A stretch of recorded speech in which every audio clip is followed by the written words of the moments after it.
Acknowledge us, bruh. Acknowledge us. We told y'all boys, levels to this. AM Sports Media, acknowledge us.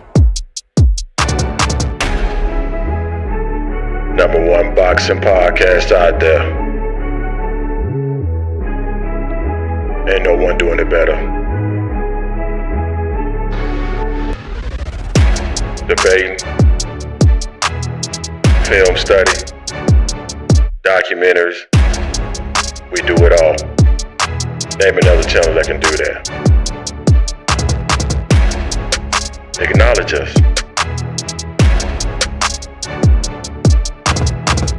Levels to this.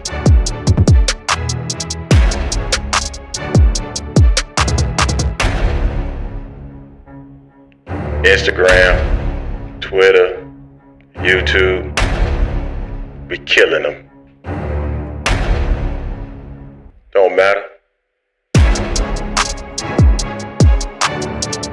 Only places you can come and debate. Ain't gotta be worried about getting kicked out.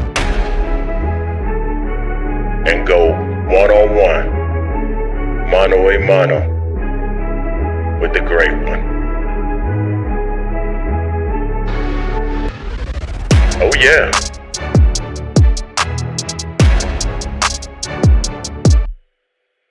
Be ready for it. Levels to this.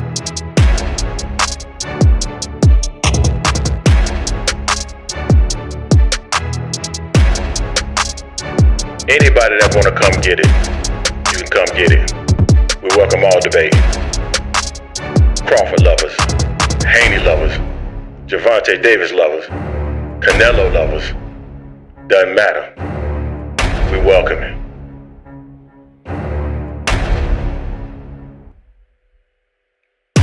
Live streams every fork. Discord, come get it. Y'all boys ain't ready. AM Sports Media, where legends are born. So are y'all ready? I'm ready. Let's get the show started.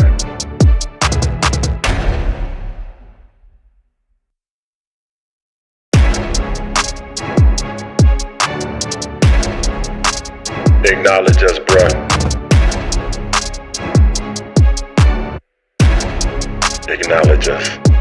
Acknowledge us, bruh. Let's go. What's happening? What's going on? I'm back in the building. As you can see, I'm solo. That damn half slipping ass Jason. Hopefully Jason will be on with us a little bit later. As you guys can see, I'm drinking on this new cocktail. I got this. It's called a smoker, and I'm drinking on like this syrup smoked bourbon that I made. Oh man, it's so good. It's starting the show off exactly the way I need for the show to be started off. So let's get into it. So I want to start off by making sure that I support the people that support our channel, Rock Dog Interactive. If you need anything relative to website design, graphic design, whatever the case is, Rock Dog Interactive, they got you. They can set you up. They can hook you up. All you got to do is check them out. You can reach out to me directly, and I will set you up with them. They do so much wonderful work for us on this particular channel, and so whatever it is that you need, certainly they can help you as well. Black father figures, that's the League of Legacies. I love what he's doing out in our community and the message that he's passing on to people in our community. I think it's very important for us to acknowledge black fathers in our community. So, you know, that's near and dear to my heart in terms of what he's doing. So that work is important, and I ask that you guys go out and support him. And then Nadaj Vodka, www.nadajvodka.com. Listen, guys, that is a black-owned vodka company out of Jacksonville, Florida. Black-owned. It's not owned by somebody like a P. Diddy or somebody like that, you know, has rap money or whatever and was able to get into that. No, this gentleman has his own vodka company. He is not a rapper. He's none of those things. He's simply an entrepreneur, African-American out of Jacksonville, Florida. You can find the liquor, the vodka with the kiwi taste in select stores in Florida. So make sure you go check them out or go to www.thatoddsvodka.com and go buy you a bottle. I got a bottle back there. I keep me a bottle on deck. So make sure you keep yourself a bottle on deck as well. ASVP TV, they can get you set up with logos and website designs and everything else, my brother. They got you. They can hook you up.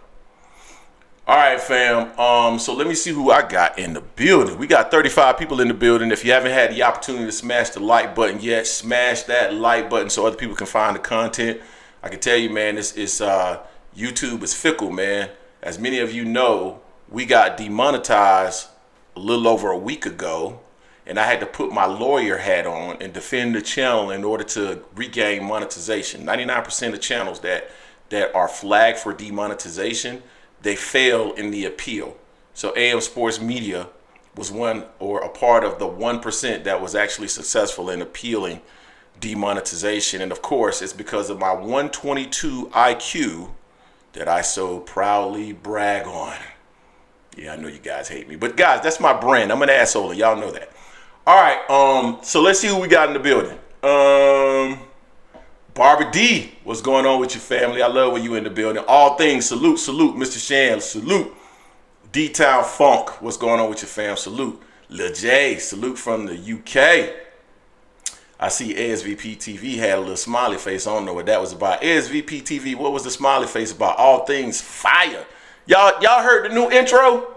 Did y'all hear the new intro? I was just doodling around. I said, you know what, man? I feel like doing something. I was going to mess with it a little bit more, but I didn't have time. But give me your thoughts about the new intro. I thought it was fire, but, you know, I think everything I do is fire, so it might not be. Anyway, who else we got? How was the intro funny, dog? SVP TV, how was the intro funny? I don't understand. What made the intro funny? I don't get it. I thought it was fire. Anyway. That bourbon, man, that bourbon. Self-proclaimed intro, bro. What you mean self-proclaimed intro? What do you mean? Self-proclaimed in what sense? We the hottest YouTube channel out there covering boxing. There's not another YouTube channel out there you can think of that can do fight breakdowns, commentary, and documentaries. Name one. Name one. Name another channel that can do all three. If you name one, I seen you some bread. Name one that can do all three. None. So it is what it is. They ain't self-proclaimed. Those are just facts, my brother. All right. So let me go ahead and jump into it. Let's see what we got on the agenda. Jason is supposed to join today. He's out house hunting, as you guys know. Jason moved to Orlando, the beautiful city of Orlando, where he rightfully belong. Hopefully, some of that Orlando will rub off on him. He would say otherwise, but I know he really respects it. He really respects it. So let's dive into it, man. I want to start off with the Devin Haney filing a lawsuit versus Ryan Garcia. I did talk about this a little bit. I will recap it just for those who maybe did not hear this discussion that I did on Friday when I did my Friday evening rant. Devin Haney is now talking about suing Ryan Garcia because of the positive test for Ostarine. And he believes somehow that he's going to have the opportunity to earn a buck from this lawsuit. But not only that, he is still calling for a rematch 1 year later when originally he said that he didn't really want anything else to do with him. And now, since his fight, in terms of his fight against Sandor Martin, which only garnered $2.4 million in a purse bid, he is now saying he wants to take a year off and fight Ryan in a rematch. And he believes that the $2.4 million is the direct result of the fact that he was devalued as a part of that fight with Ryan Garcia because Ryan Garcia essentially beat his ass. And he's saying that the Ostarine contributed to it. again, and I do want to put I want to put this disclaimer out there. I want to preface my comments that I'm not a lawyer. I'm a finance professional.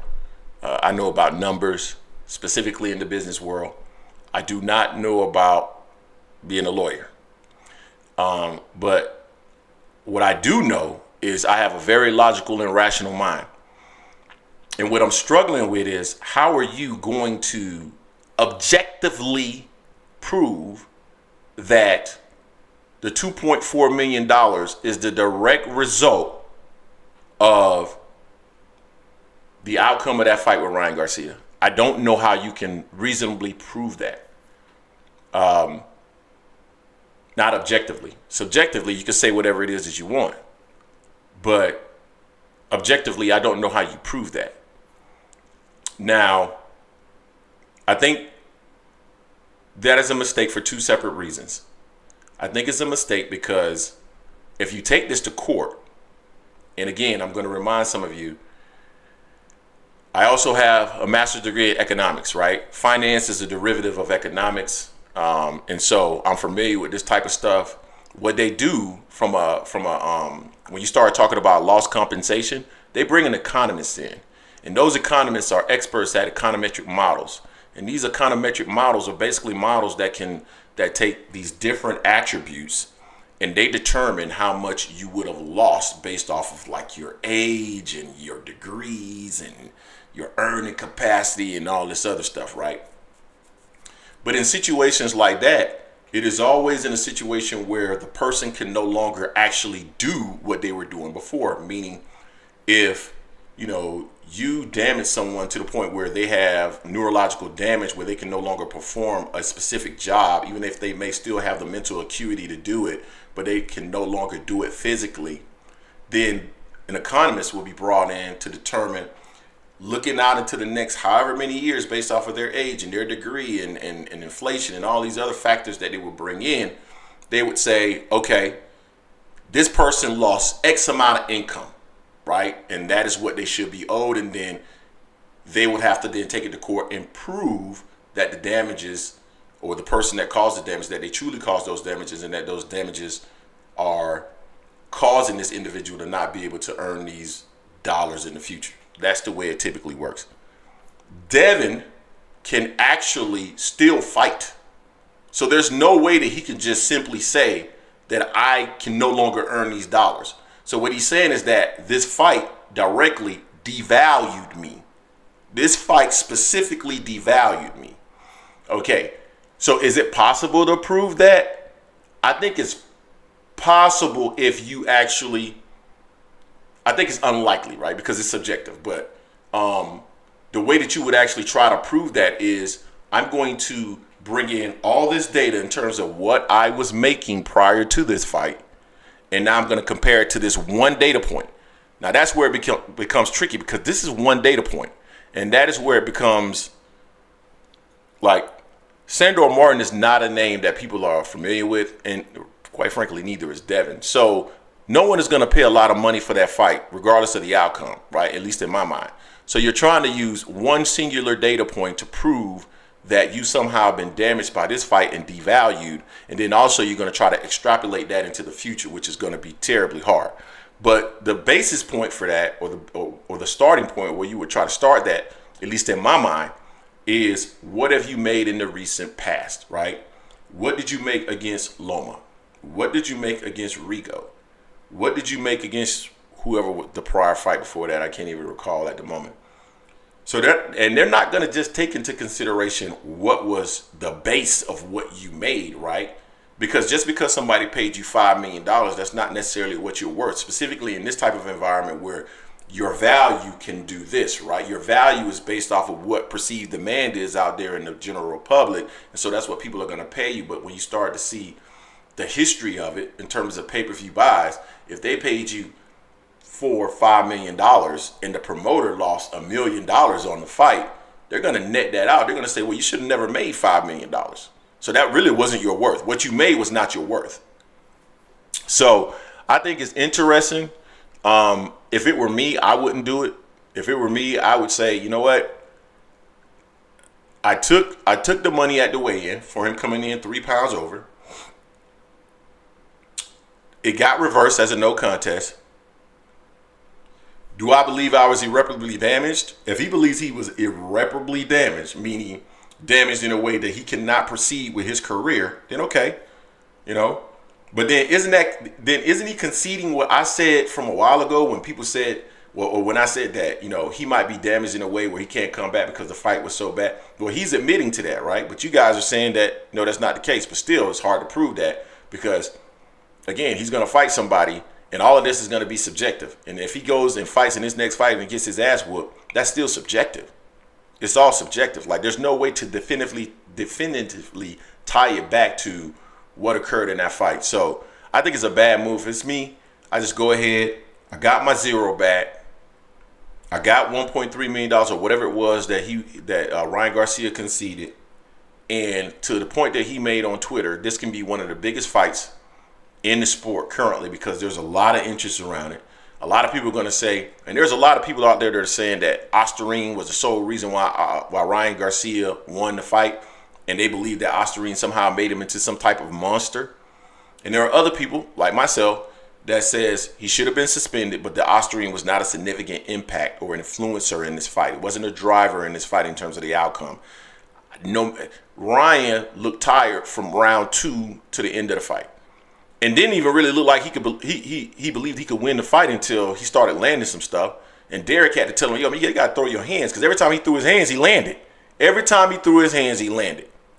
Because Devin don't really have any defense, not to that extent. So, I mean, it's an interesting situation. I don't think he's going to be successful in his lawsuit. If it were me, I'd just focus on a rematch in a year. I'd reach out directly to Ryan and say, listen, man, you guys suspended. You shouldn't have had it in your system. And I'm glad you guys suspended. However, if you think about this fight, this is still a huge fight for us in a return fight. Let's go ahead and make this fight because a lot of people are going to be on your side. A lot of people are going to be on my side. It's going to draw a lot of attention. Similar to what Errol and Terrence Crawford did. You had this division within the sport of boxing. You either on Errol's side or Terrence side, Bud's side, and that helped drive and elevate that fight to the heights that it ended up reaching. Something similar can happen in this fight, and so I would urge them to do that. But Ryan Garcia did respond to that, saying that is not the biggest fight in the sport of boxing. He and Gervonta Davis, that is the biggest fight in the sport of boxing, a rematch. And he's probably correct. He's probably correct. So let me go in the comment section because I haven't had the opportunity to say anything yet or at least react to some of these comments. Let me see what I got going on here before I move to the next topic. Salute D-Town Funk. I don't know if I said salute, man. Salute Marquis. I'll hit you up after this trip. Okay, ASVP TV, hit me up. Let's see. I think y'all still talking about this intro. Yeah, that intro was fire, bro. You ain't lying. Barbara D, salute. D-Town, self-proclaimed the great. Hey. If you don't say you great, nobody else is gonna say you great. But in reality, I'm great. All things. You in Orlando? All things. I didn't know you were in the O. I'm from the O. Got a few people in the chat from O-Town. Hey, Roebuck, what if Devin was on PEDs? He beat the shit out of Ryan. Would you defend him? So somebody said something similar to this in the comment section of one of the videos. So roles were reversed, right? And Devin Haney beat the shit out of Ryan Garcia, right? But Devin was landing the exact same punch over and over and over. I would say the exact same thing. And I want to take you guys back to something, right? So that you understand where my mental goes when it relates to things of this nature, right? So Errol Spence versus Terrence Crawford. Everybody said that Errol Spence was drained. I also agree with that sentiment that Errol Spence was drained. I also said that even if Errol wasn't drained, he was still going to lose that fight because the challenges that I saw with Errol was not necessarily just from him being drained, meaning it wasn't just physical. It was also Terrence was able to hit him with the same shot over and over and over. Errol kept dipping to his right, and Terrence kept hitting him with a counter hook over and over and over. And I pointed out on several different occasions that was a skill issue and not just simply being drained. And that's the reason why in a rematch, I would pick Crawford in the rematch, regardless if Errol is not drained. Because I don't think Errol will be drained at 54. But I think Errol would not be able to deal with some of the technical things. He would have to clean up some of those technical gaps and issues that he had in the first fight in order to beat Terrence Crawford. It wasn't just Terrence being quote-unquote strong or Errol being drained. It was also some technical flaws that Spence was demonstrating. So I always point to that, bruh. That's always a thing for me. I look at what actually happened. I don't just go with the narrative. So Spence was drained, but Terrence Crawford also exposed some technical flaws in Spence. Ryan Garcia had Osterman in his system. However, that wasn't the reason why he kept landing the same damn hook over and over and over. Ryan can punch. He can punch with his left hand. We all know this.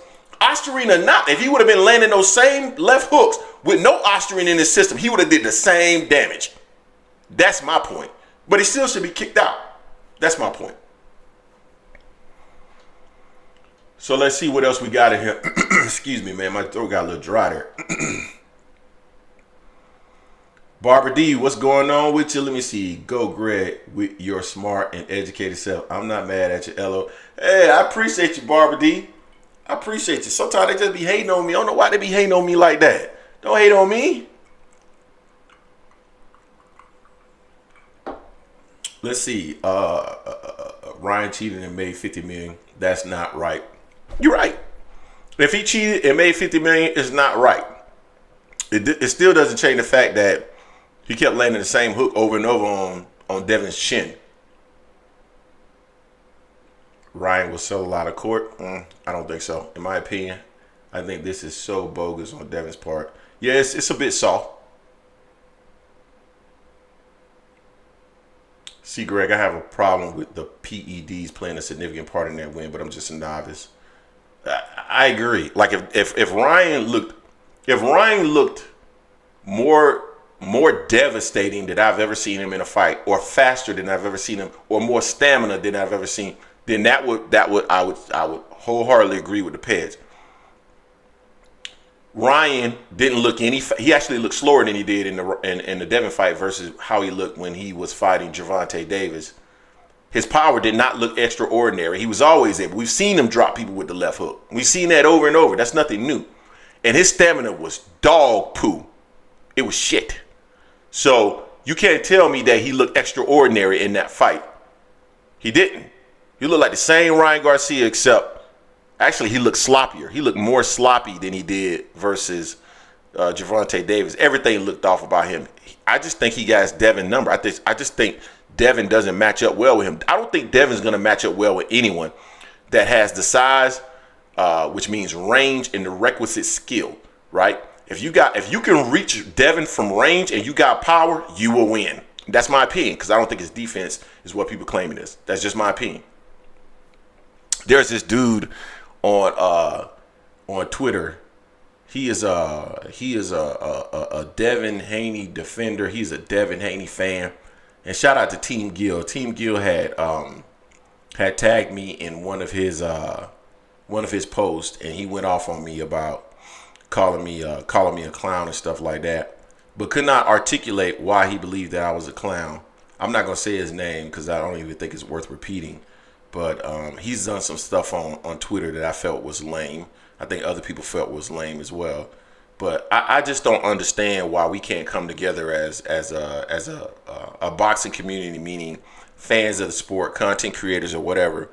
And we have debates without calling names. Like, you know, I feel like if you a man, you can articulate your point. You ain't got to come on there like you got estrogen flowing through your blood vessels, man, at a very extremely high rate.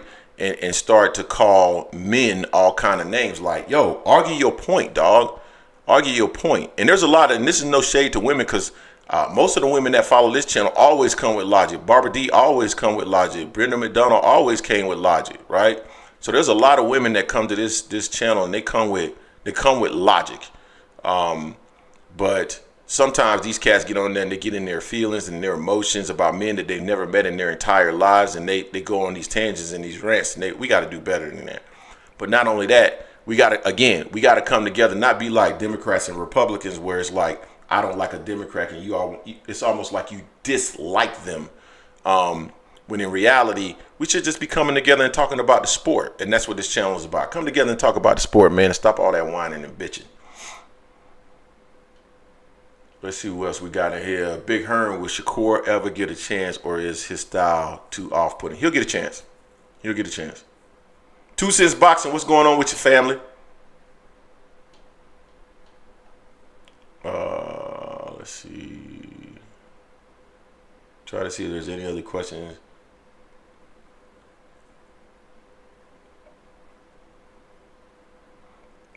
Physical can affect mental. I'm not sure what you're referring to there, Casanova. I'm not sure.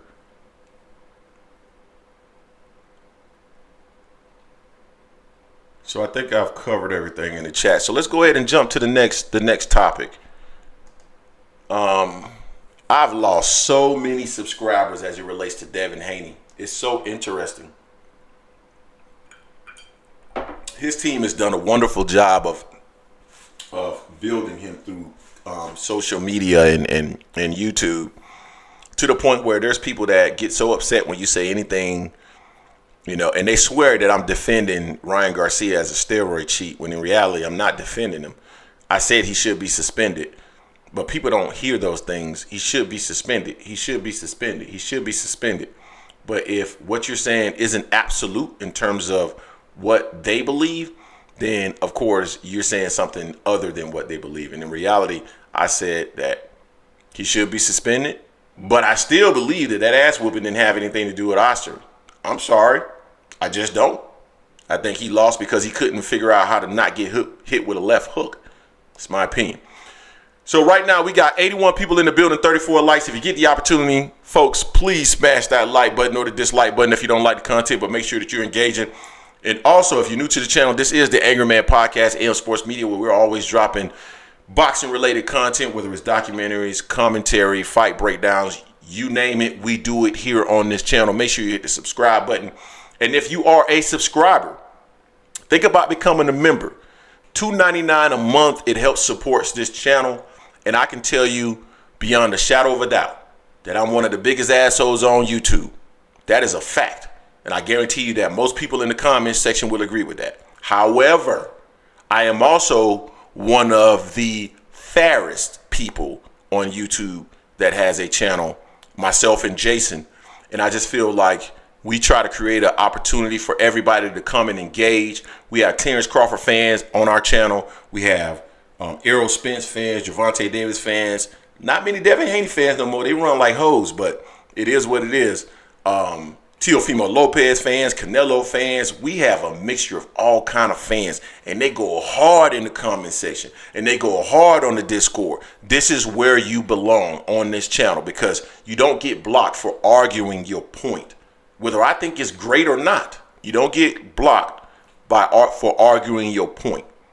So if you guys are interested, $2.99 a month. If you're interested, hit us with a super chat. If you're interested, join the Discord. Because we go hard in the Discord too, but it's all love. All right, guys, let's go ahead and make that transition. Now we're talking about where I want to go. Where do I want to go? I want to go to Shakur Stevenson, stuck between a rock and a hard place. Mr. Shakur Stevenson, because I've seen people in the comment section talking about Shakur as I skim through the live chat. So Shakur Stevenson, Bob Arum is basically saying that Shakur really doesn't bring a whole lot of value to some of the bigger names in the sport. He hasn't matched him with Lomachenko yet, when Lomachenko is on that network. Yet we don't hear any arguments about why Lomachenko is not getting the opportunity, or why Shakur is not getting the opportunity for Lomachenko. However, we start to hear these narratives about Gervonta Davis and why Shakur is not getting the opportunity for Gervonta Davis. How the hell is he supposed to get the opportunity for Gervonta Davis when he can't even get the opportunity to fight somebody that's in his own stable in Lomachenko? Because as many of you may know, or many of you may not know, but promoters do not like these cross-promotional events, not because they can't be big and not because they believe that their fighter is going to lose, but more so because they lose profit. They want to get all of that profit for themselves. So when they match their fighter with somebody that's quote unquote across the street, they're not earning as much profit. So they want those fights to be bigger so that they can still earn the level of profit that they would like to earn while making that fight. And so that's a real basic thing. So people start talking about, oh, they ducking this, they ducking that, they doing this, they doing that. In reality, all these gentlemen want is to maximize their revenue. And that's not just for PBC, because everybody wants to go down that PBC lane when they talk about that. It's not just PBC. It's Oscar De La Hoya. It's Matchroom. It's Top Rank. They all do it, right? And I know I'm about to go off on a tangent, but damn it, I'm going to do it anyway. Let's talk about the fact that there's always this double standard between Gervonta Davis and everybody else. Gervonta Davis has to operate under a different set of rules versus every other fighter. I'm going to give you an example. Frank Martin, that's a great fight for Shakur Stevenson. We love that fight. Let's see that fight. That's a good fight. Gervonta Davis versus Frank Martin, that's a shitty fight. What has he ever did? He's never fought a world champion. He's never even had a world championship opportunity. He only had so many fights. He started in the game late. So none of those were factors. You didn't hear anything about that when he was signed on, or at least they were negotiated for him to fight Shakur Stevenson. We didn't hear none of that. None of it. We didn't hear anything about his record. We didn't hear anything about the fact that he had never been in the ring with a world champion, that he had never fought for a world championship. None of it. His late start, none of it. But then all of a sudden, when he's linked to Gervonta Davis, then all that shit comes up. Why? Because Gervonta Davis operates under a different set of rules than every other fighter in the game currently. It's just that simple. I mean, it's real easy to understand.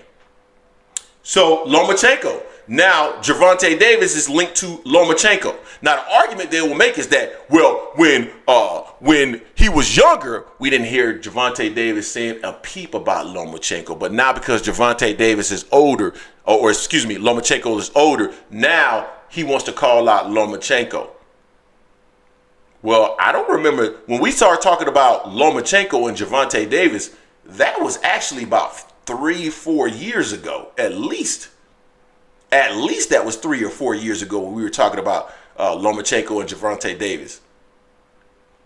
We're talking about, let's roll that up to like 2023 and 2024, because Shakur Stevenson was actively trying to fight Lomachenko over the last 12, 18 months. And we didn't hear a peep. We didn't hear anybody complain about it. We didn't hear anybody say Lomachenko was old. We didn't hear anybody make any excuse in regards to Lomachenko versus Shakur Stevenson. Yet, as soon as Gervonta Davis starts to talk about him, now we got to go back into the history of everything. We got to go back 5 or 6 years ago when Floyd Mayweather said that he was going to make a fight. He was talking to Todd DeBuff, however you pronounce his name, and they were going to try to make a fight between he and Gervonta Davis. We want to go all the way back to that with Gervonta Davis. But with Shakur Stevenson, it's perfectly okay. There's no issue whatsoever.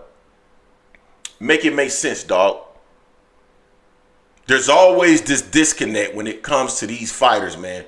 Gervonta Davis versus Shakur Stevenson. Gervonta Davis versus Lomachenko. Gervonta Davis versus Teofimo Lopez. Gervonta Davis versus Devin Haney. There's always this difference. He has to operate under a different set of rules. And really what it is you all just want to see him lose. Or you want to discredit the man because your favorite fighter is not at the top of the sport. He's not at the pinnacle of the sport. That's not Gervonta Davis' fault. That's his promoter's fault. That's his fault for staying with Bob Arum when Bob Arum has been proven to not be able to promote African-American fighters. That's his issue.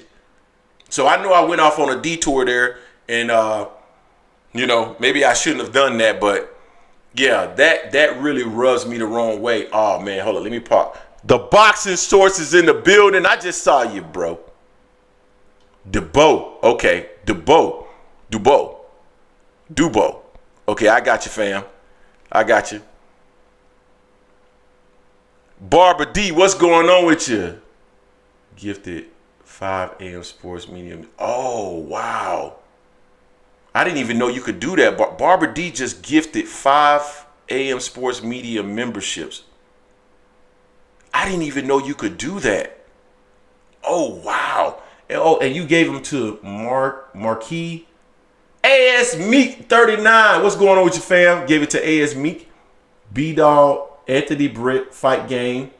Wow. Barbara D, thank you so much for doing that. I don't even know how that works. But man, I really appreciate that. Thank you so much. Let me pause there. Wow. Wow, Barbara D, I'm so humbled and thankful for that. And it's very hard for me to be humble because I'm an asshole, and assholes are typically not humble. But my God, thank you so much for that. I truly appreciate that so much. I do want to say, damn, Captain DGF just gifted another 5 memberships to the wow. Captain DGF is actually in the Discord. That's my dude, and we go back and forth, and he knows that we go hard in the Discord for real. And wow, that's 10 memberships. I might have to take a break real quick, bro. Y'all about to make a tear come out my eyes, man. Y'all about to bring the soft out of Greg, man. I appreciate y'all, man. I really do, because y'all see the vision of what we trying to do here. And man, salute, man. I really appreciate y'all for doing that. For real. Really, really, really appreciate y'all for that. Oh man, I lost my train of thought, dog. Damn. Appreciate y'all for that, man. What is AH Sports Media? Casanova Pugilist. I do want to say, I want to call out AS Meek. AS Meek is somebody who, thank you, Barbara. AS Meek is someone who I guarantee you can come in the comment section, and if you choose to do so, AS Meek, I would appreciate it. But AS Meek has been around this channel for a very long time. Disagrees with primarily everything that we say, but has always stuck around and has come in and battled with us all the time on different videos and everything like that. And so he's been good for the channel, and I think he appreciate the platform that we putting out there. So man, I appreciate y'all, man. Look at that, y'all turned Greg into Devin Haney. Yeah, they turned me into a bitch.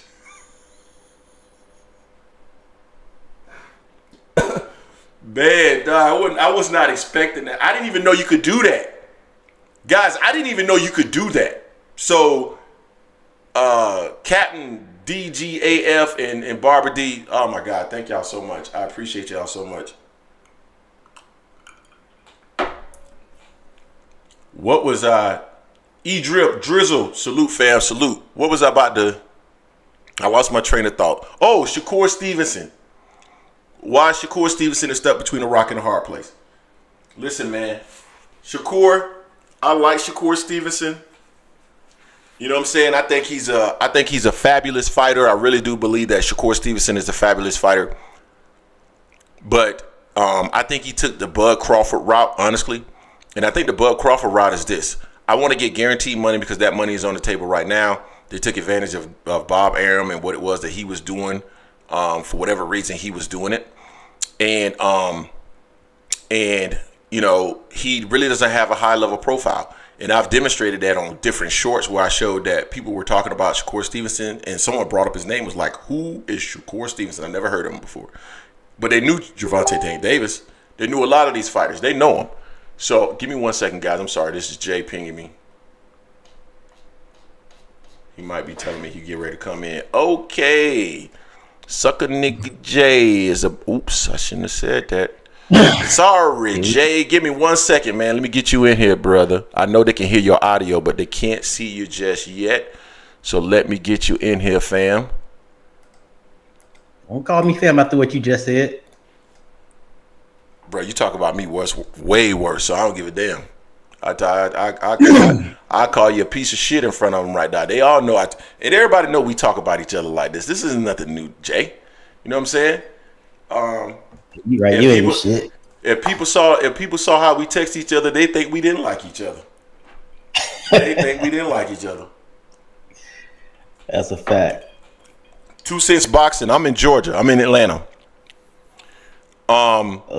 Jay, I don't know if you know this. You might have not even seen this, bruh, but we were gifted 10 memberships by Barbara D and Captain DGD. Captain is actually in the Discord. Yeah, Captain don't give a. Yeah. He's in the Discord. He go hard at us too, man. And so, man, it was that was incredible, dog. I feel so. Typically I'm an asshole, but they almost brought the tea out of old Greg. Now I'm still a G, bro. You know me, Jay. You know me for a long time. I'm still a G now, but they humbled me on that one, bro. So I'm thankful for what they did. Much appreciative. I was talking about Shakur Stevenson and being stuck between a rock and a hard place, and he is, in my personal opinion, because I don't think anybody's going to be willing to pay him the level of dollars. Shout out to Ryan Prentice. So let me pause here real quick. For those of you who may not know, Ryan Prentice is also our homeboy.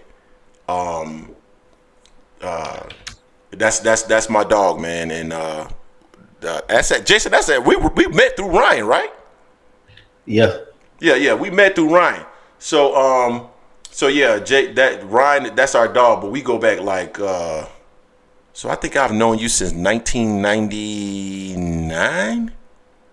Hey, don't date us, man. Don't let people know that we 50. No. I'm not almost 50. I don't know what you're talking about. Anyway, what?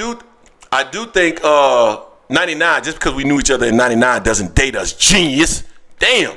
Anyway, and I've known Ryan since 97. I knew of Ryan since about 94. But anyway, shout out to my guy Ryan.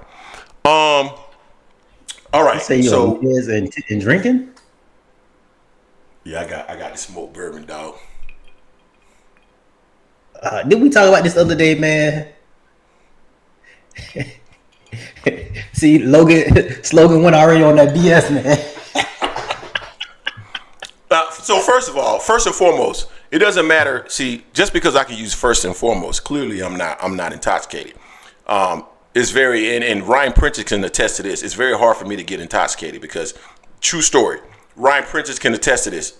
Attest to this in the comment section. We got ready. We were getting ready to go in the club. I think Ryan Prentice was driving. I hadn't drunk anything. We stopped in front of the club. I said, man, I ain't on no drink. I said, Ryan, you got anything in the car? He said, yeah, man, I got something in the trunk. I got some E&J in the trunk. We went to the trunk. I took a bottle of E&J and I turned it up and started guzzling E&J.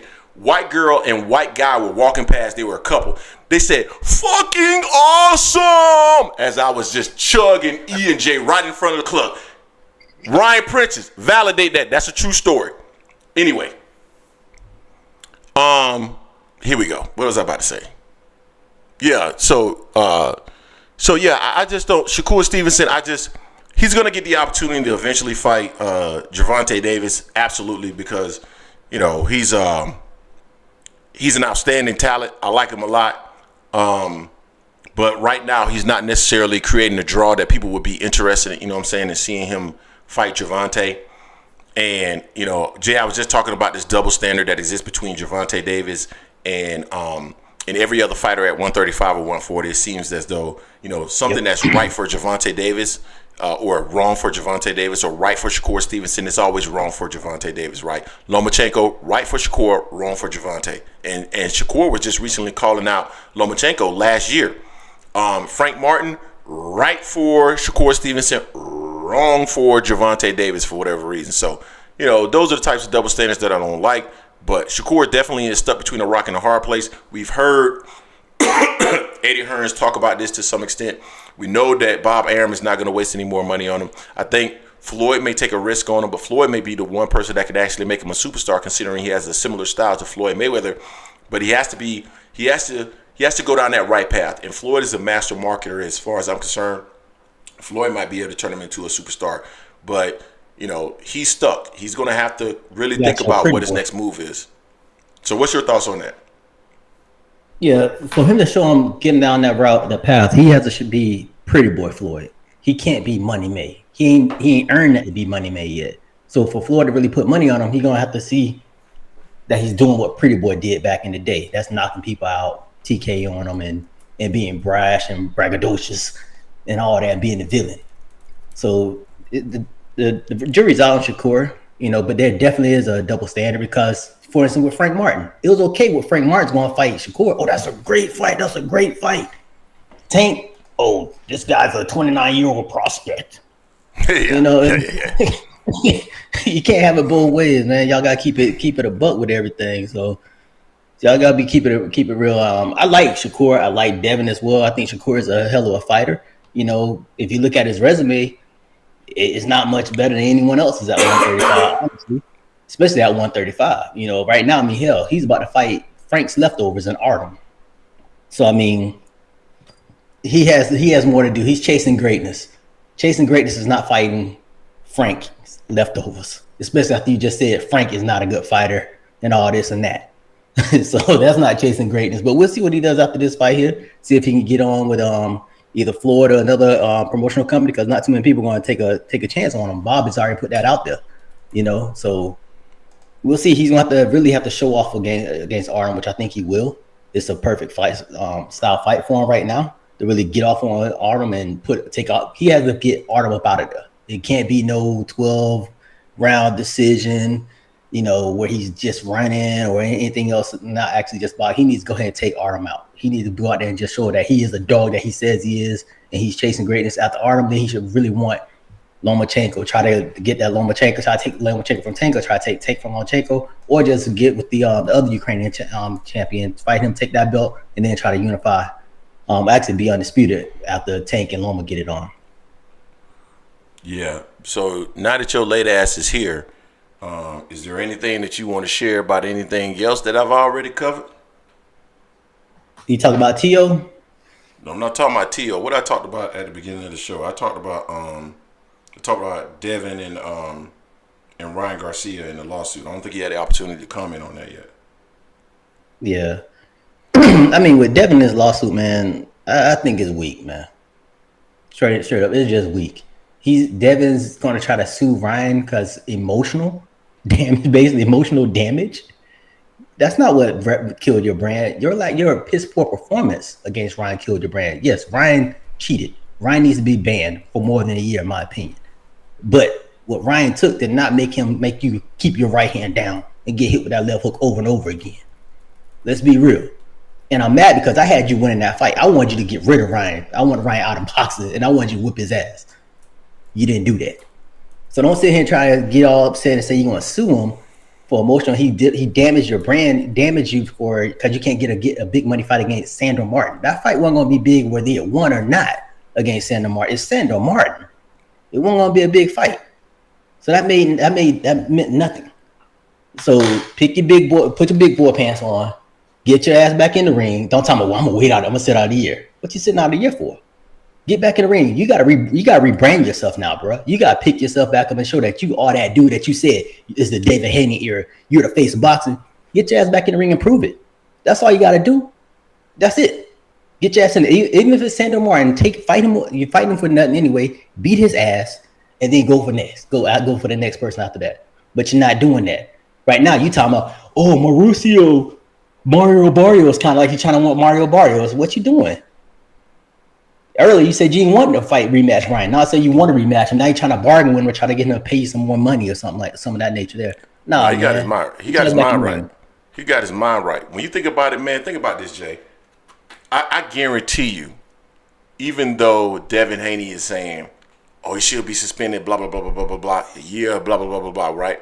I bet you Devin Haney would prefer to be able to get Ryan Garcia back. Now that he knows what his value is based off of that Sandor Martin fight, I guarantee you Devin Haney would prefer that Ryan Garcia is available to fight within the next 3 to 4 months. Because right now, think about this, Jay.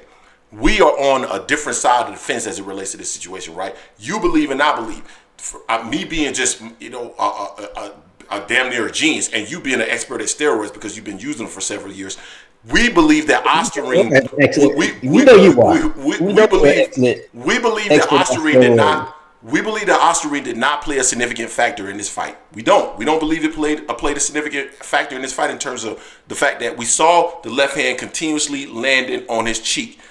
And so you've taken Ostarine in the past. You know it doesn't build muscle, right? So at the end of the day, that's why you almost had a breakdown earlier. I'm not taking anything right now. So with that being said, you got people on the other side of the fence, Jay. You got people on the other side of the fence that they truly believe that the Ostarine turned them into a monster, right? Turn them into an absolute monster. Now, you being somebody that's been on several different steroids, you could actually attest to the fact that it just doesn't simply turn you into a monster because you're on it, right? You have to train on it. You have to do it for several. I saw something from Victor Conti recently that was so misleading. He said that, you know, the whole 1 billionth of a gram of Ostarine is misleading because there's certain steroids that can linger and blah, blah, blah, blah, blah for several months and you can get the benefits of it. I'm like sitting up there thinking to myself like, but hold up.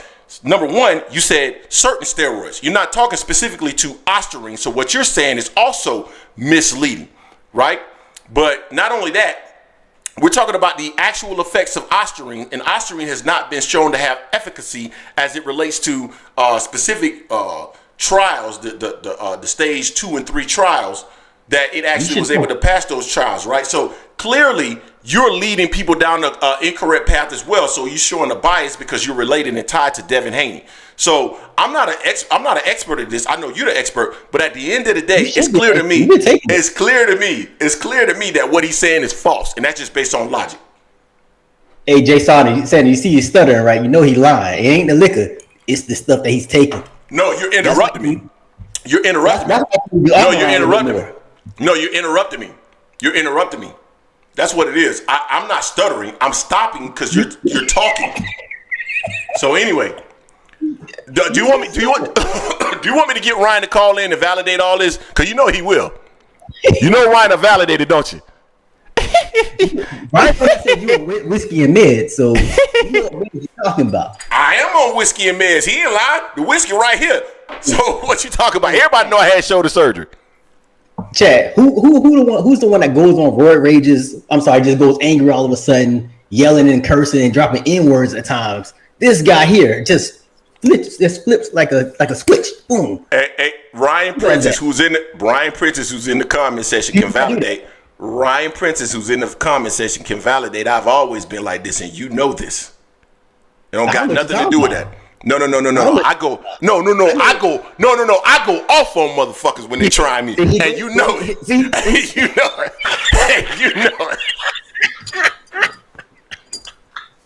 it. See, not only that, y'all know who's been the expert on this whole Ostarine stuff and the PEDs. That guy. I do research. Because I do research. Yeah, right before you inject yourself. We know that you inject yourself. We know that you was the personal trainer. You got injected and you injected. We all know it. You inject yourself, brother. You the one talking about you hurt your shoulder. How'd you hurt your shoulder over all this time?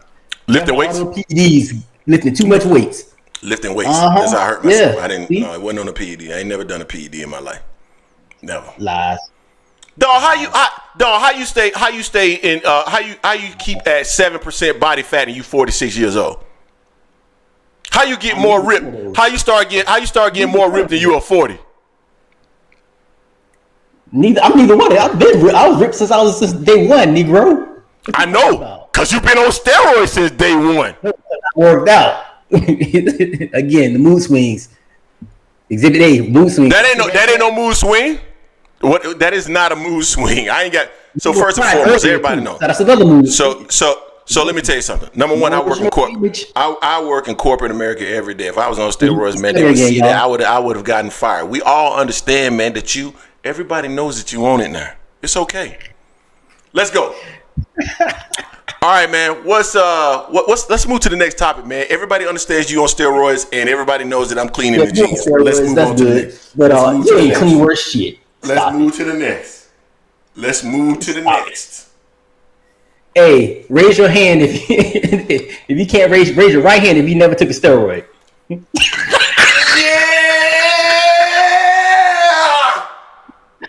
Bastard. Now what? Now what? Now what? Now what? Now what? No, you said raise your hand. You said raise your hand. I did it, you sorry bastard. You didn't know I was good. You didn't know I could do that, did you? You sorry bastard. I told you just injected yourself. That's why. I ain't just shit. I just showed your ass. You didn't know I could do that, did you? I ain't tell you that I could. I can raise my hand now. The ostarine kicking in. That's why he can lift that right hand up. He's not supposed to be able to do that just yet. The ostarine kicking in like a motherfucker. I've been doing my physical therapy. I've been doing my physical therapy, and it's been working. Physical therapy. Hey, Captain DG, Captain DGS said he gonna pay for that one. He absolutely right. This shit gonna hurt like a bitch later on. he ain't lying. He ain't lying. He's spot on. He's spot on. All right, man. What's the next one, man? But no, I just want to talk about Teo, because Teo was doing so. He was on podcast because he got a fight coming up, and he was talking about Terrence Crawford. Yeah. This one talking about, hey man, they need to go ahead and they try to keep Terrence from it. They just need to give me Terrence so I can fight the best. So I can get to be lineal champion thrice.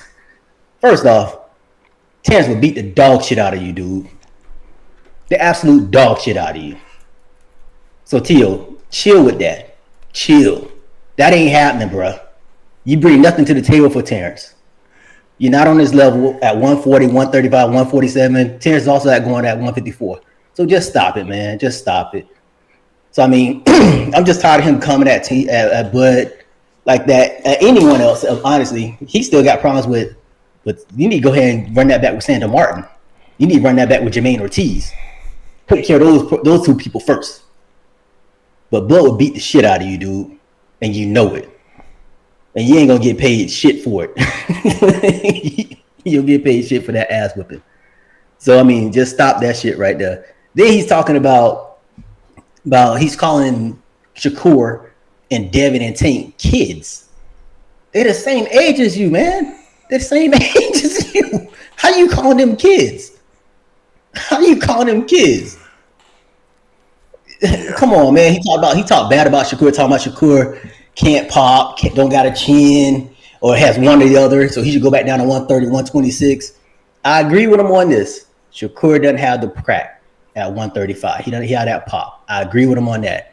As far as the chin, we don't know because Shakur really don't get hit as well. So we don't know about that. But him talking like he's going to beat all three of them, Devin, Shakur, and Tank, Teo, chill. And like Barbara D said, Teo, he definitely wants attention. He wants attention, big time. And he needs to worry about getting away from Bob Arum or getting off the top rank so he can get some pay-per-view and fight some people. Because fighting Steve Claggett or whatever the guy's name is next, that ain't it, dude. That ain't it. You had opportunity to fight. You could have got in there with Matias or some of the other ones, although Matias just lost, but this was before Matias got exposed by Pollo. You could have fought them, but you didn't. You chose not to. So Teo, fight someone where I got a pulse, and then we'll talk. And you arguably lost to Jermaine Ortiz. Yeah, Teo is an interesting guy, man. He tries to elevate himself to a level that he's not actually at. And I don't dislike Teo. You know, it's so funny because everybody think I dislike these guys. I don't dislike them. I give my opinion because, you know, I have an opinion, and I tell people all the time, man, opinions are not nuanced, man. They're complex, and they're not black and white. And I know people struggle with that. I don't have a black or white opinion about any fighter. You know, I can be critical of any fighter. I just tend to not be very critical of Errol Spence or Gervonta Davis or any fighter that's associated with PBC. I know that's what they think. But anyway, no, in all seriousness, when I think about Teofimo Lopez and Terrence Crawford, bro, Terrence Crawford beat the dog shit out of Teofimo Lopez. All day, every day, twice on Sunday. No, it'll get ugly. It'll get ugly. I don't know why he keeps putting Terrence Crawford's name in his mouth. He said that Shakur didn't have punching power. He doesn't. I think he said he should move back down to 130, right? He said he should move back down to 130 or 126. Yeah, that's false. He should stay at 135 pounds. He said that he and Gervonta Davis both have power, skills, IQ, but the difference is that he's been put into the ring with killers. He wasn't babied or something to that effect. So I'm gonna be honest with you, dog. He's basing that solely off Lomachenko. That's the fight that he's basing it off of. One fight. One fight. That's all he's basing that off of. One fight, Lomachenko. Teofimo, cool. I think Teofimo a good fighter. I don't think he's as good as he thinks he is. We see him. He goes up and down with stuff like that. He's not gonna fight Tank. Let me tell you some. Let me tell you guys something about Gervonta Davis. This is just my personal opinion. You guys can say whatever it is that you want to say. You can disagree. You can agree. Whatever. I see Tank at a weigh-in, Jay. And you tell me if you see it differently. Chad, if you see it differently, please let me know. Gervonta Davis is not even ripped at 135, in my opinion. Right? No. Do you feel that he's ripped? Shout out to Jay that's been a member for 6 months. Hey. He hasn't even been ripped. He's not ripped for 135, which means that Tank could probably fight at 130. Would you agree with that, Jay? Yeah. He came in at 133.4 or something like that. Yeah, exactly. He could probably fight at 130. So we sitting up here and we talking about fighting Devin Haney. Devin Haney, who came in at 140 versus Ryan Garcia, and on the night of the fight, I guarantee you he was up in at least the 150s, who we know for a fact he came in against Regis Prograis at 165. A lot of these fights are not going to happen because these guys are too big. Like, Gervonta Davis is not going to give you a natural advantage over him for what? Why would he do that when he's the A-side? Teofimo Lopez is not fighting at 140 pounds. My guess is he comes in. Now, Teo don't really look like huge on fight night, so I'm thinking Teo may come in at like low 150s. Yeah, I would say low 150s for Teo. Yeah, but he's not going to give you these weight advantages. Now he might consider fighting Teo if Teo comes in at 150 or something like that. But man, a lot of these guys, man, they're bigger than Tank. Tank is the money man. And the thing about the fans is the fans want to see Gervonta Davis get in the ring with somebody who they feel that he can beat or that can beat him. And they don't care. They don't care if Tank got a disadvantage or not. They just want to see him get beat. And so they'll put him in the ring with anybody in any situation. So it is what it is. I like Teo. Yeah. Teo needs to focus on getting himself a different promoter, maybe, because right now it ain't working for him, bruh. It ain't working for him. He ain't a big name, and it is what it is. Yeah, but some of that's also Teo's fault. The stink he did against Sandor Martin, the stink he did against Ortiz, that's on him. That's all on him in those fights there.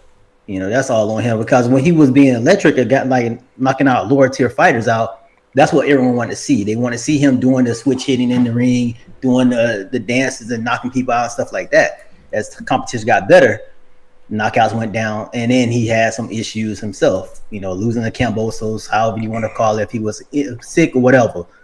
But the fight against Sandor Martin, he arguably lost that one. The fight against Jamie Ortiz, he arguably lost that one. Yeah, he beat Josh Taylor. He beat Josh Taylor ass. He looked good at Phenomenal in that one. And then he came back and looked like he did against Ortiz. So, Greg, and I agree with Greg on saying this, like they're never as good as the best fight they've had. They're never as bad as the worst fight they had. They're usually somewhere in between. So it's on the fighter to really rebrand themselves and make up for a stink that they had a bad fight. That fight against Ortiz, he didn't look good in that fight. Not at all. He struggled in that fight, and then he dismissed it afterwards. And now he's going to come in and just talk shit about other fighters when you've been struggling. I've been noticing a lot of fighters have been talking a lot of shit about other fighters a lot. They've been either losing or looking bad in their next fight.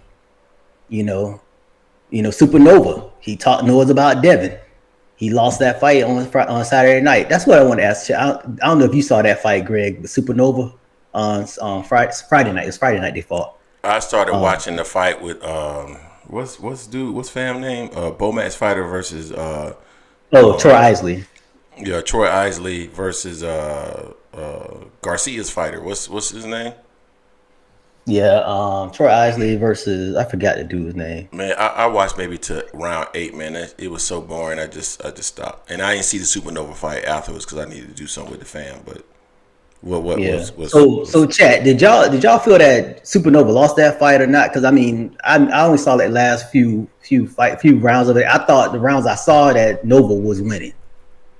So okay, thanks boxing sweat B dog. Yeah, okay, that's what I thought.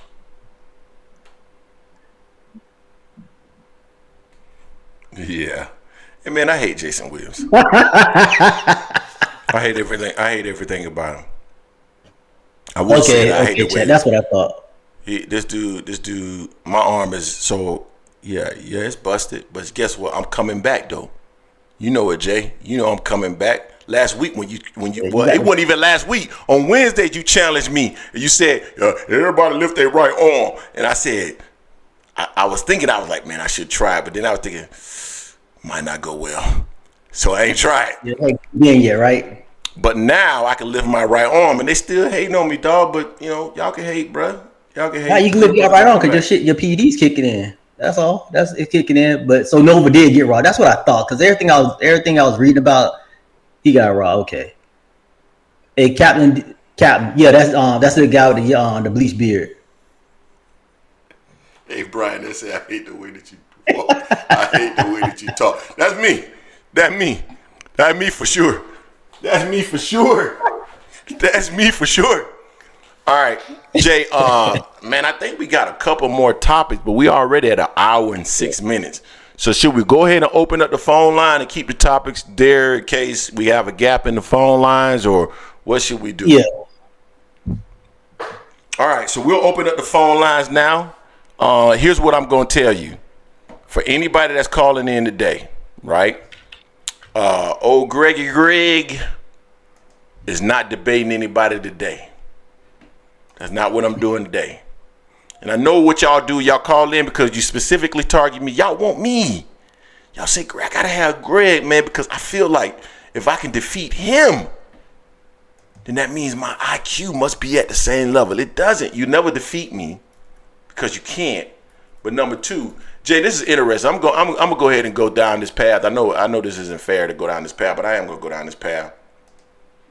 Because there's always this brother, I can't remember his name right now, but I do love him. He supports the channel.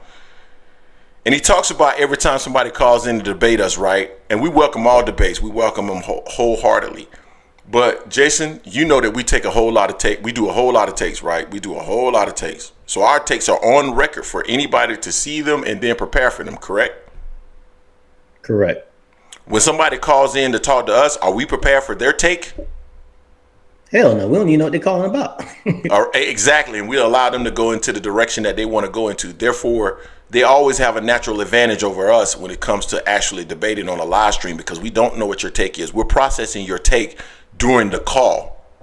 So always keep that in mind when somebody is trying to debate us. We're processing their debate real time. They've had all week to process our debate. So, yeah, I just wanted to put that out there. I just want to put that out there. Most of the time they attach it to other people's statements that other channels have made. Somebody called. We trying to figure out, like, wait a minute, hold up, we didn't say that. Somebody called in and said that we said that there was a $14 million gate on Gervonta Davis versus Frank Martin gate. And I'm like, I don't even know what the hell you talking about. I've never even heard of that number. That wasn't me. What are you talking about? So. Yeah, bro, it's interesting. But anyway, lines are open. The phone lines are open, Jay. I think we still got a few debates or not debates, but topics to cover. So let's go ahead and continue to do our thing on the show. Yeah, hold up, before we go there, let's I do want to see what's going on in the chat, man, because sometimes I'm talking so much that I don't know what's going on in the chat. So let me see. Oh man, slogan 1, boy, he had me rolling on 1. Greg Centrum is contaminated. Damn, I like that one. That was a good one. And then, but no, I'm sorry, I missed it. Was it Bernard? I thought it was Bernard, right, that said it. Yeah, I don't know, Greg. That recovery is coming kind of quick. I mean, damn, bro, it's been 6 weeks, man. Told you. How long y'all think I'm supposed to be? No, 6 weeks is when I'm supposed to start trying to lift my arm. That's the normal course. Let's see. T.O. just wants some attention from Barbara D. The boxing source Teofimo is the same guy that said that Bud's opponents were handicapped before facing him. Okay, let's see what else. Jay is. Well, let me pause it before I read some more of these comments. We got 105 people in the building. We got 60 likes, guys. Smash the like button, man. Like button free. It helps people find this content. I can tell y'all for let me go ahead and let me throw my sob story out there real quick, Jay. I can tell y'all right now, Jay, we are about 16,160 some odd subscribers. YouTube is like the ocean. If you think about the world, Earth, right? It's primarily water. YouTube is like the ocean. For people to find your channel, it is incredibly hard. To grow your channel to 16,000 subscribers is incredibly difficult. I don't care what anybody, and I tell you, YouTube content creators, they'll tell you that. There are thousands of boxing channels that are out there that you guys have never heard of. So you got to figure out a way to weed yourself through it. All we're asking is for you to smash that like button so people can continue to find our platform. Because our platform, I think personally, and this is partly due to the fact that I'm an asshole and I'm conceited and I believe that everything that I do is great. But I do believe, Jay, that we've done something that's special on this channel, where we invite all people to come on this channel and be a part of this channel. So personally, I do believe that the channel is great, but I hope you all feel that the channel is great as well. So smash the like button so other people can find this content. It helps this channel to grow, and that we can bring boxing people together to talk about the sport of boxing, no matter who you like, right? So that's a big thing. We got 10 new members today, thanks to Barbara D and Captain, and we're so appreciative of you. And everybody else, if you choose to become a member, we appreciate it because it helps to support the channel and bring this content. And super chats are always welcome. Or are they super chats or super thanks?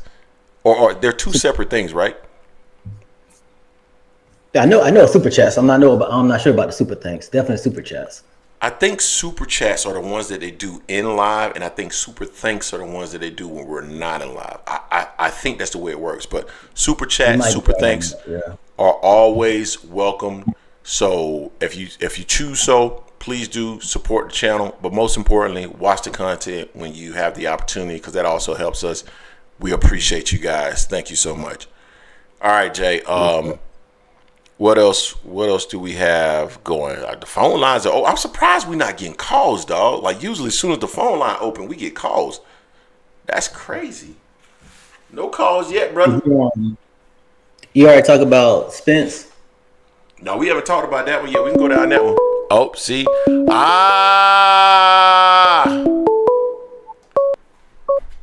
Introduce yourself, caller. Let him cook. Let him cook. Happy Sunday, my friends.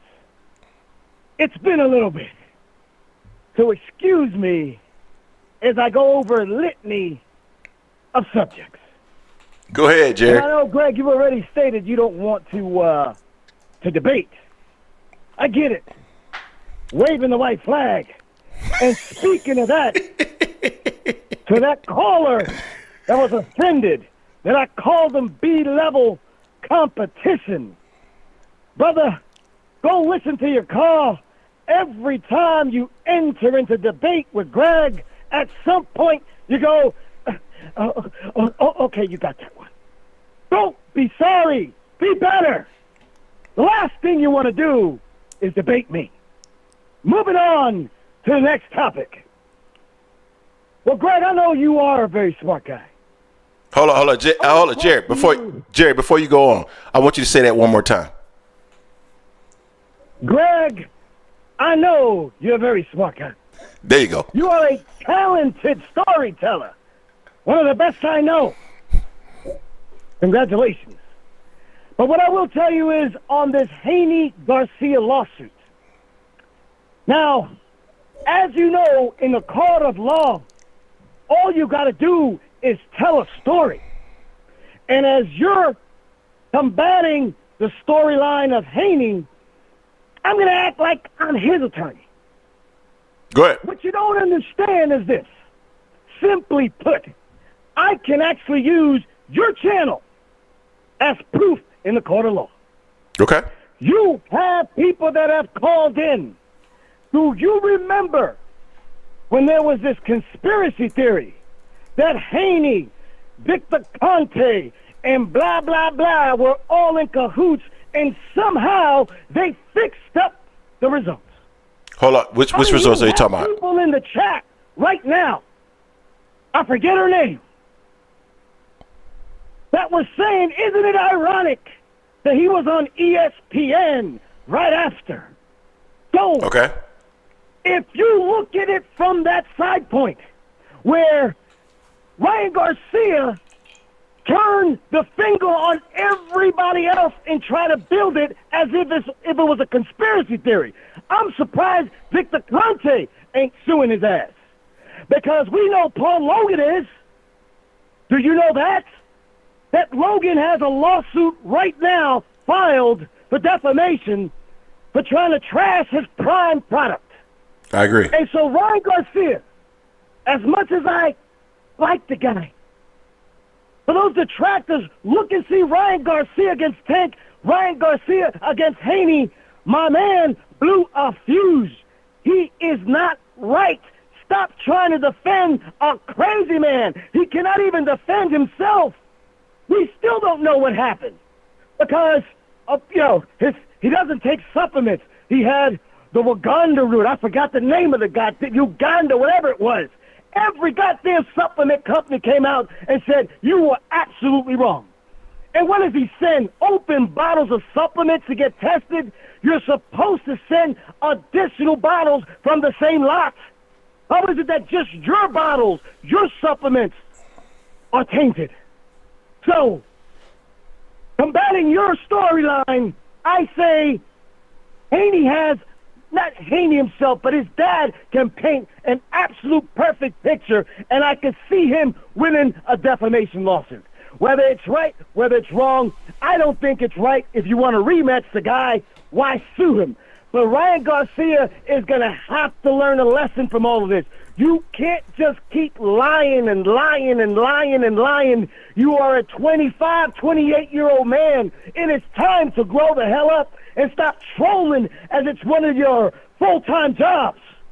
But moving on, let's talk about your boy Tanky Tank. Greg, you're a numbers guy, right? I am. Okay. How is your boy Tanky Tank gonna earn $240 or $200 million over 6 fights? How is he going to do that? Because if this Frank Martin fight was part of that $200 million contract, your boy Uncle Al just took a bloodbath. So let's go over the numbers, shall we, Greg? I'm listening to you. Go ahead. No. I want you to tell me, because you're a numbers guy. 6 fights, let's say it's, I don't know, $200 million. He said it was bigger than Mayweather's. So that means Gervonta has to earn, they got to pay him anywhere between, 30, 35 million per guaranteed, like Canelo. Who is Tank Davis going to fight to get those numbers? So I'm trying to remember the Mayweather deal because I don't specifically remember the Mayweather. It was $200 million. You sure about that? Yes, sir. Okay. 200 million. Said it was big. Okay. How's he gonna make that? How's Uncle Al gonna pay Tank Davis $200 million over 6 fights? Because the face of boxing, you're gonna have to at least have done $700K versus Frank Martin. Canelo did 500 versus John Ryder. But if these numbers come back at 200 to 300, brother, let's you and I talk about numbers. You're the finance guy. Yeah, I'm the finance guy. How many pay-per-view buys is Tank Davis going to have to make in order for Uncle Al to break even? And who the hell is he going to fight? How would I know that? The only way I would know that, Jerry, is if I know what they're paying the opponent as well. There's no way for me to know that. You're asking an impossible question for me to answer. Oh, really? Yes, okay. I can't know that unless I know what they're paying the opponent. Based on you paying Tank $35 million per fight. So based off of 30, I need to know what the pay-per-view number. So what are they charging? All of that. Come on, man. I understand. It's very, very complicated when it comes to Tank Davis. It's so easy when it comes to Crawford or Haney or Ryan Garcia. Because, you're going to draw a blank. Let's just say your boy Tanky Tank, to be safe, Greg. So I'm going to give you an answer. It's 2.2 million pay-per-view buys just to cover his salary for $200 million contract. If that's the answer that you want, but over 6 fights, it's 2.2. Honestly, let me just tell you this. My thing with Tank Davis is just that it's time. It's time to play ball, brother. We don't need to be chasing you, begging you to fight Shakur. You should want to fight Shakur. So congratulations for beating Frank Martin. Congratulations for beating Pitbull Cruz. The guys that didn't want to fight Shakur. So why do we as fans have to beg you to fight the best fighters out there? And if you're not going to fight him, if you're not going to fight him, because, the numbers got to make sense. Well, brother, your numbers ain't making sense. Because I don't know how Uncle Al's going to pay you $35 million per fight, fighting Frank Martin, fighting Pitbull Cruz, fighting whoever else, Rayo, because, Jason ain't going to tell him he should fight Shakur. He should be moving up and fighting Teofimo Lopez. But, Jerry, let me ask you a question, though. Jerry already said that shit. Jerry. But, Jerry, let me ask you a quick question, because Bob Arum is also saying that the Shakur Stevenson fight doesn't make sense financially. How do you justify that? Absolutely. You know why? Why is he saying that? You know why? Because right after this fight, July 6th, your boy Shakur Stevenson will be signing a new contract with the money team, TMT. Floyd Mayweather will make it his one last dying wish, and that's to put an L on his boy, on your boy, on everybody's new boy, the face of the Cheerio box, your boy Tanky Tank. Your boy's going to have to face the fire. So we're going to see LB, Tank versus Mayweather Shakur. And at that point, I want you to go, the numbers got to be there. The numbers will be there. Okay. The numbers will be there. Okay. This is Jerry Soriano, your lender for life. Let him look!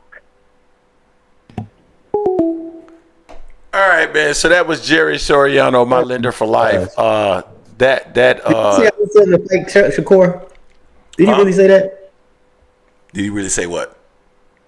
Did he really say? I didn't tell you. Say Frank. Say Tank should fight Shakur. He needs to fight Shakur as well. That never asked. Oh, we've been saying that for a long time. I missed that part if he said that. Yeah, we've been saying that for a long time, so I missed that part. So I hear what Jerry's saying. Bob Arum has never pushed for a fight between Shakur Stevenson. And by the way, Bob Arum has been saying this for over the last 2 years that was not a fight that they could make at the moment because of the financials. So that's not something new that Bob Arum has said. In recent history, he's been saying that for quite some time. I'm trying to remember the other points that he made. I'm sorry. He make no points. No, he said something else he said something else that I responded to, or at least I was thinking about. But nah, man, Jerry is a perfect example of what makes his channel so great, because Jerry gets the opportunity to call in, and I pretty much disagree with almost everything Jerry says, but Jerry gets the opportunity to call in and really state his case and his claim.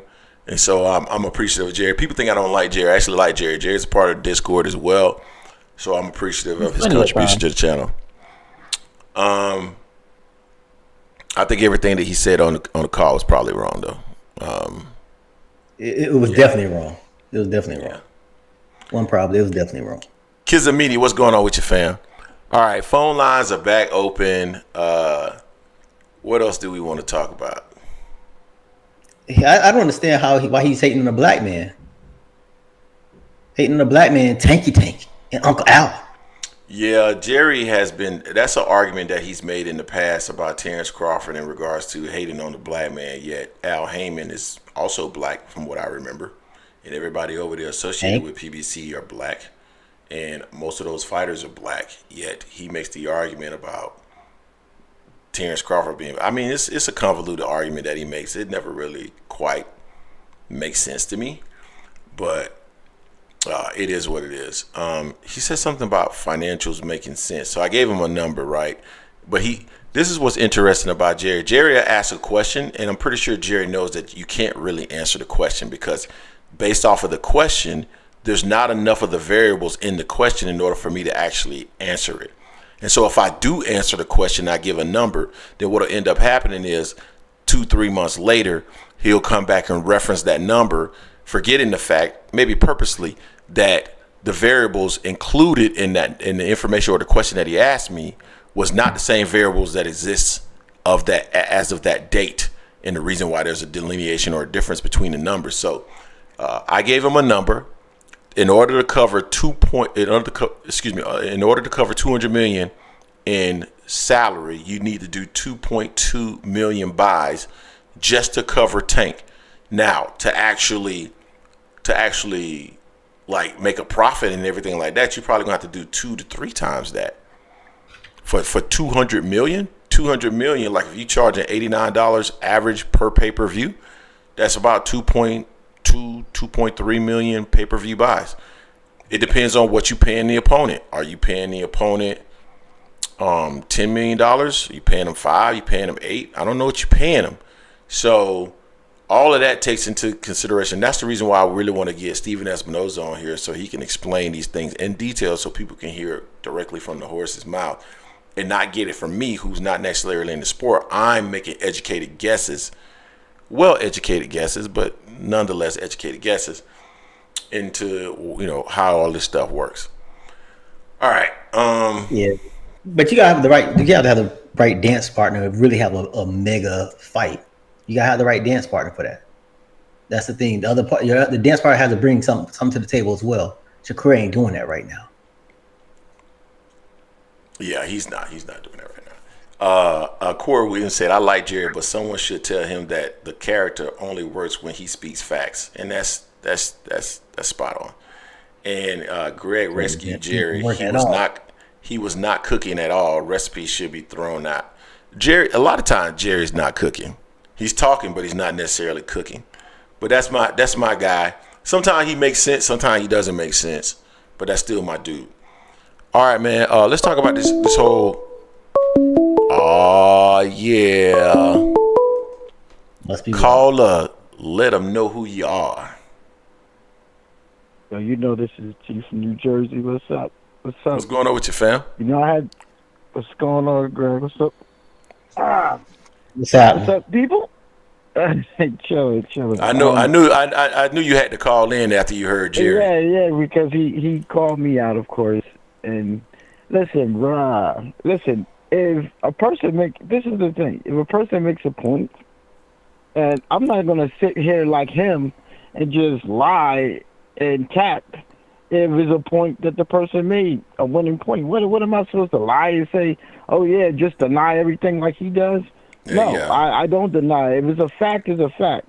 And Can I say something real quick? Jerry, Yeah, I agree with you 100%. Like you gotta, the thing about it is you lose credibility when you deny things that are clearly facts, and you try to either you try to avoid acknowledging that it's a fact and you move to the next topic, or you just deny that it's a fact in general. Like you have to acknowledge that something is a fact, and then why your argument still makes sense even though that's a fact. But go ahead. Exactly. So again, he got on here and it again makes no points, nothing. He wants a person, like you said, he wants you to make a number that you can't make, and then he'll call a week later, you see, you said this. I mean, come on, it's just ridiculous. Yeah. I keep saying, Jerry, I know you're listening, bro. Anytime, what topic do you want to talk about? We can debate anything, bro. Because I'm going to expose you. It's just that they don't have enough time to expose you fully because it's not a long enough show. But I will expose you. So, Jerry, in the comments, just type what you want to debate about because you're going to lose no matter what the debate is. I got Terrence. I got Terrence best damn videos. He keeps calling me out. I'm here, brother. So anytime that I'm just ready for this debate because I know Jerry's just going to trip over his own words, and I'm not going to let you get away with saying so because he'll say, "Oh yeah, let's move on to the next topic." No, that's exactly what he does. We can't move on to the next topic until you finish the one we're on. Yo, it's like you just said some bullshit, and now you're trying to run to the next topic. No. Go ahead. I won this debate. I'm out of here. But Jerry's a funny dude. And another thing, Jerry, just because you're loud doesn't mean you're winning anything. I mean, you're screaming on the mic, but you're killing everybody's ears that's on here. And so, I mean, bro, but anyway, man, yo, I just want that, set that up. Tell Jerry to stop running and set up the debate. Like, I want him to pick the topic, anything he wants to talk. But we kind of agree about Bud, but I don't understand anything else he's saying. I just I don't know. But anyway, guys, that's all I came on. Nobody said nothing crazy today, so I really don't have any smoke with y'all today. But I was looking to see what's going on in the news. Haney got his low back. Yeah. Has that ever happened in the history of boxing where a person that got a loss removed and they went back to undefeated? And how does that does his psyche, does that I mean, I just wonder how that affects him. Like, does he erase that fight from his memories since he cheated? I mean, I guess Garcia cheated. I'm curious, but I think I still think that he beats most of these fighters out there, bro. If he fights his own fight, and stop listening to people talking about he's got to win in a certain way, because I don't believe that. Now I hear, but the thing is, now people are saying, "Oh, you got to be entertaining when you win." I mean, so is this again? Are we going to rock'em sock'em boxing where you just want to see people knock each other out? I mean, if that's what it is, that's what it is. But I mean, I thought we're moving away from the sweet science of boxing to hit and don't get hit. That's beautiful to me. Just knocking somebody out doesn't necessarily, I mean, great. Everybody likes to see a good knockout. But those fighters that hit and don't get hit, they don't get any credit anymore? Henny's got to knock somebody out to be something that people want to watch? Hey, hold on real quick. Hold on Yeah. real quick, Terry's best damn videos. And these motherfuckers cooking me. They cooking me in the comment section. They cooking me good, bro. That's some good stuff. I ain't gonna lie. Kizza, Slogan, Big Supreme, y'all cooking me good. I ain't gonna lie. Go ahead, Terrence. Well, yeah, I was just saying, I don't know, they keep hating on Shakur and Devin because they don't have power. I mean, everybody that boxes not gonna have power, bro. Mm-hmm. And if everybody has to have power, then you guys should just really be watching mainly the heavyweight division, because these lighter weights, most of them not. Tank is an anomaly. I think back in the day you had Carvajal and these little guys that can punch, but by and large, these guys are little, man. They not supposed to be to punch like that, like heavyweights. I mean, that's a rarity. So if you're a real boxing fan, you gotta appreciate boxing, like those angles and the fact that, most fights are not going to result in knockouts. I don't know. And you're talking specifically about Devin, right? I'm not just about, it's about Devin, it's about Shakur, but it's more about all fighters who don't have Tank's power. Because now when they're talking about the face of boxing, it seems to me like everybody points to him knocking everybody out. And him being popular because of that. No. So here's my thing, Terrence. I think people so there's no difference between today's generation, 10 years ago, 20 years ago, 30 years ago, knockout sales. It's almost like the home run, right?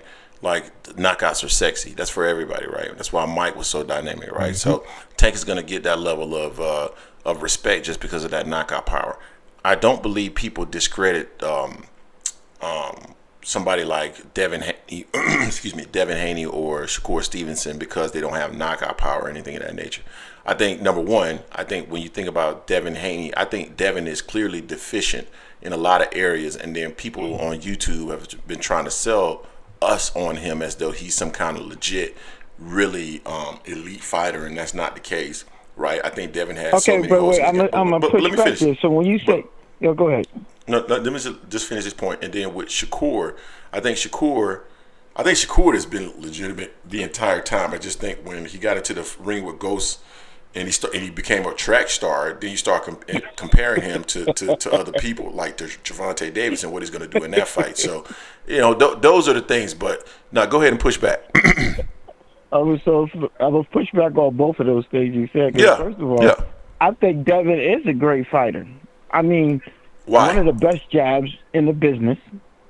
So, can I ask you a question? Okay, go ahead.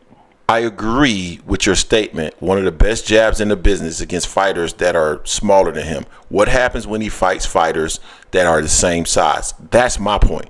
Because to me, skills are not just about. Push back on that. Go ahead. I'll push back on that. Go ahead. No, go ahead and push back. Was Garcia bigger than him? Yes or no? Yes. Okay. Can I point you to? I think he got beat in the first round, but then the second through the fourth or fifth round, did he use that jab beautifully and keep Garcia off balance? I think it was boring. No, whoa. It was boring, but he was beating him easily. And that's what I'm telling you about that. But let me answer. Yeah, go ahead. Let me answer that, because I think what you're saying is, so I agree. I think Devin won rounds 2 through 5. But I don't think it was because of his jab. I think it was because of the inactivity of Ryan Garcia. Every time Ryan Garcia let his hand go, he landed. But go ahead. Okay, so I'm going to beg to differ on that. He couldn't get off. When when Devin is out of range, in range, popping that jab, he'll never get off. But with Devin start throwing power punches trying to knock him out, that allows him to power punches. Call. But hold up, Terrence, you trip. Hold up, Terrence, you tripping now. That's hold up. Respectful, Jason. So Terrence, Devin Haney was jabbing the entire fight. Like, stop with the nonsense. Ryan, hold up. Let me finish. Ryan Garcia was not being offset by Devin Haney's jab. So, because what you're describing is that Devin just decided to, I'm just going to stop jabbing. And that's how Ryan simply was not throwing. He wasn't being offset by Devin's jab. He simply wasn't throwing. Man, that's why DJ, go back and watch the fight. DJ was like, yo, you got to get active. Because every time he was active, he landed. Greg, it's hard. That's the thing. When someone is popping a jab, and they're out of range, he's never out of range. He was never out of range. Listen. I'm listening. In his pocket. But you know why he put his hand? Who put his hand in his pocket? Garcia. So Devin your explanation is that Devin simply stopped jabbing. He started going forward, not feinting. He was going. Yes. He never feints. Hold up. He never feints that much. Well, I'll say this. He doesn't feint that much. And I'm gonna tell you something. Devin was going forward in round 3. Go back and watch the fight. He was going forward in the rounds that he won too, bro. He shouldn't be going forward like that.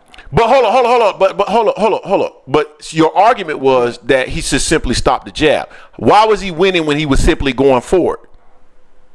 He was popping the jab going. He was popping the jab. But again, you said that he just stopped. No, you said that. No, go ahead. So go ahead.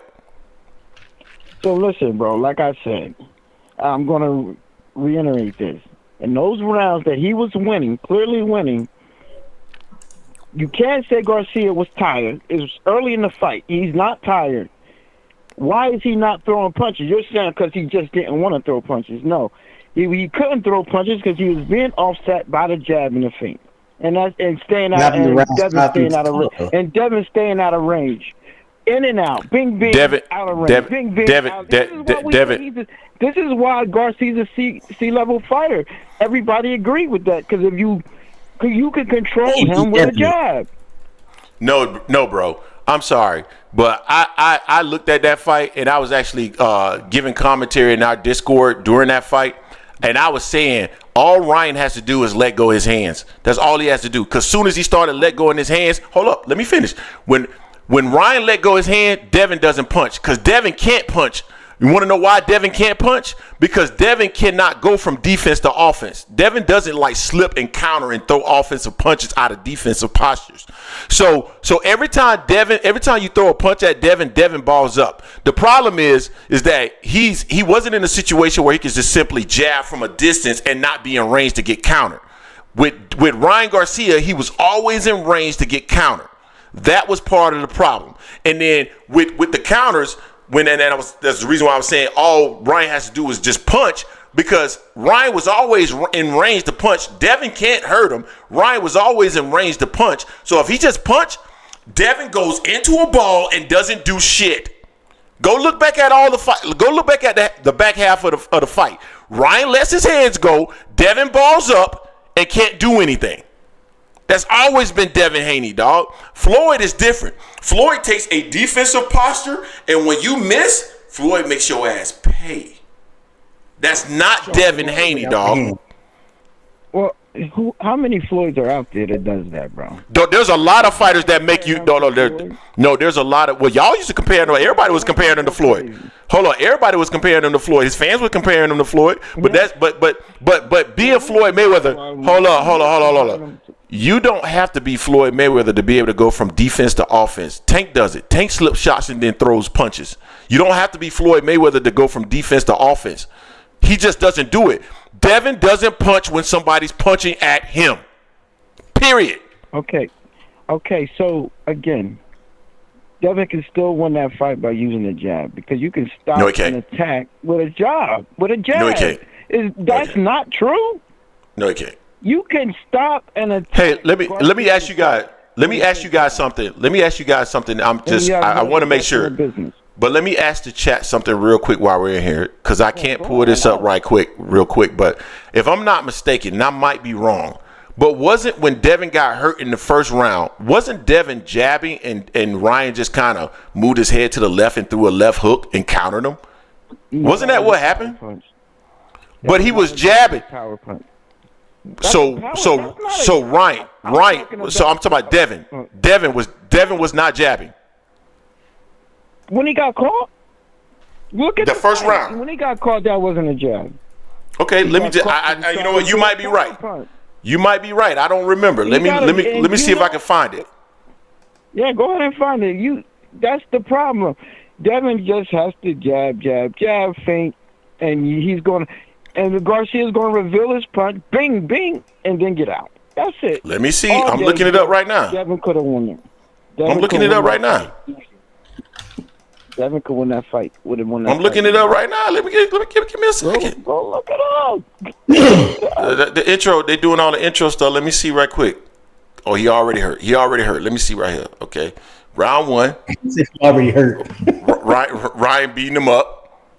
He moving backwards. Yeah, he was jabbing. And got hit with the hook. He was jabbing. You want me to share the screen? I can share the screen for the people. Let me go ahead and set it up so I can share the screen. Cause boy, you talking crazy. You talking crazy.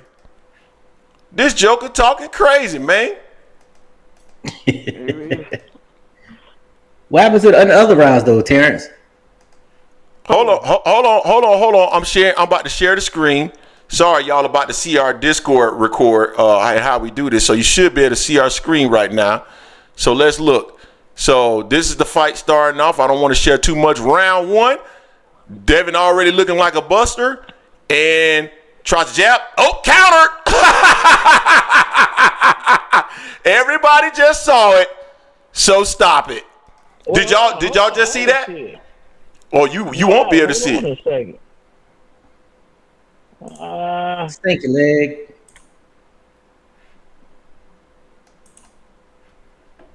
Were y'all able to see that? I just want to make sure. Were y'all able to see that? Did everybody in the chat see that? I just want to make sure. See that, bro. Wait, hold on a second. Yep. Greg. I'm trying to see. I'm asking them if they see it. Did y'all see that in the chat? Maybe I missed it. Play and No, it was there. Yes, thank you. So y'all saw it, right? So I'm seeing that y'all can see where. Yep, there it is.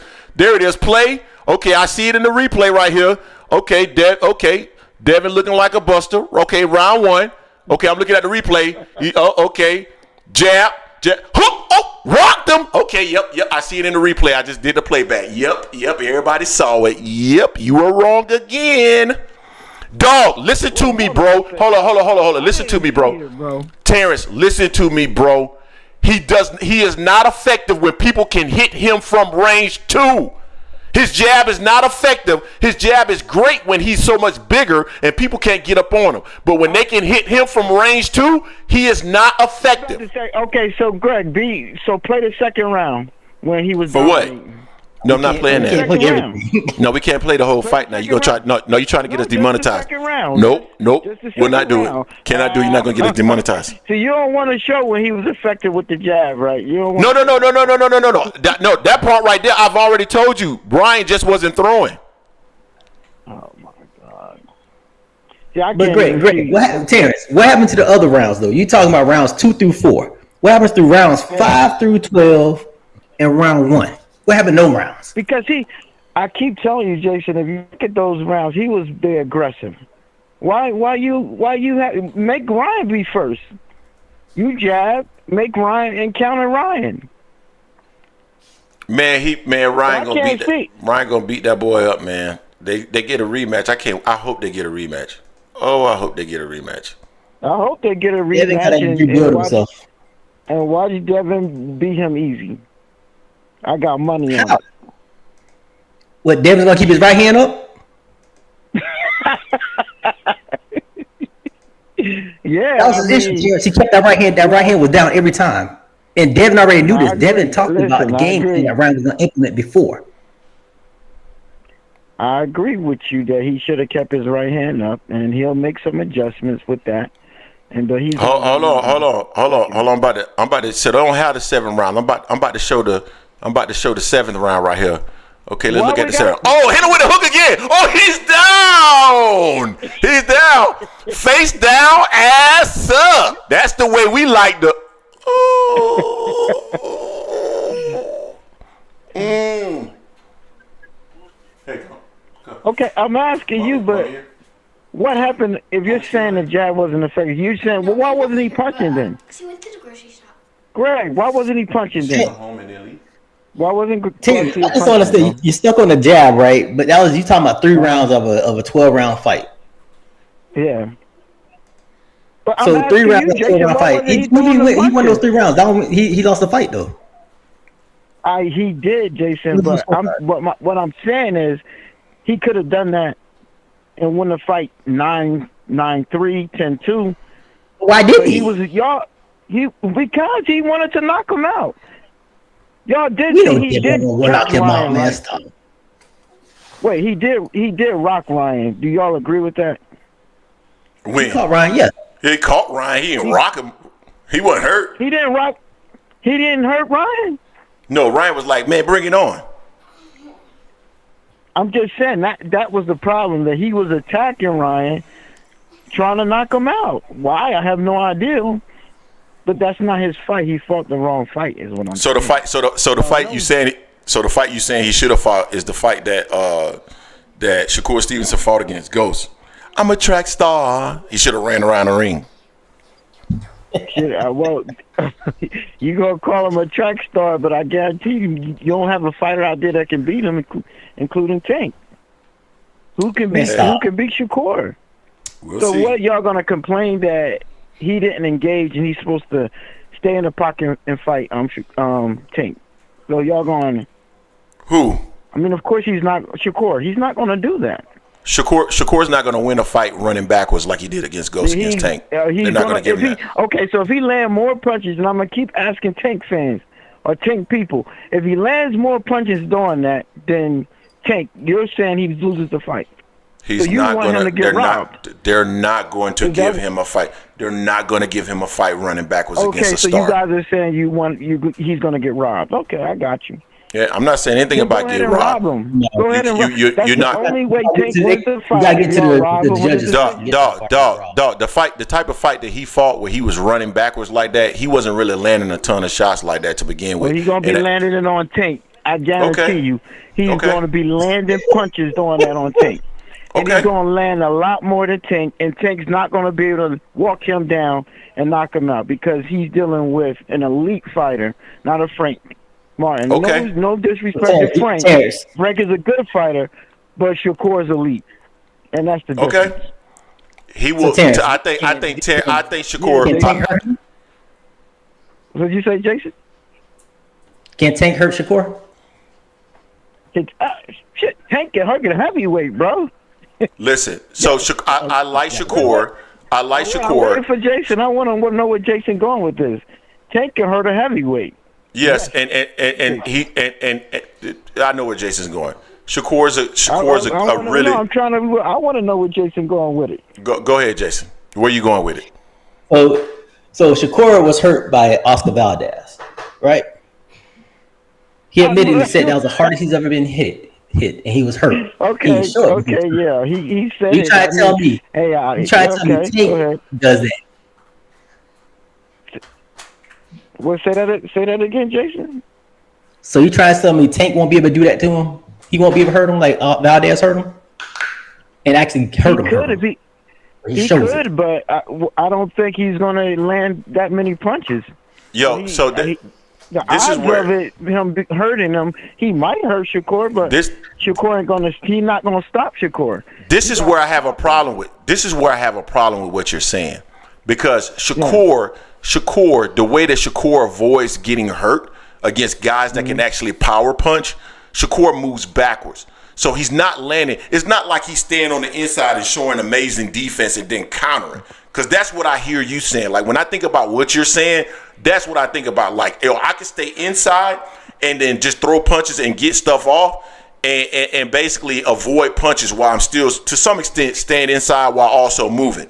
Shakur, when facing a power puncher, is just moving backwards. Dog, that's not the same thing.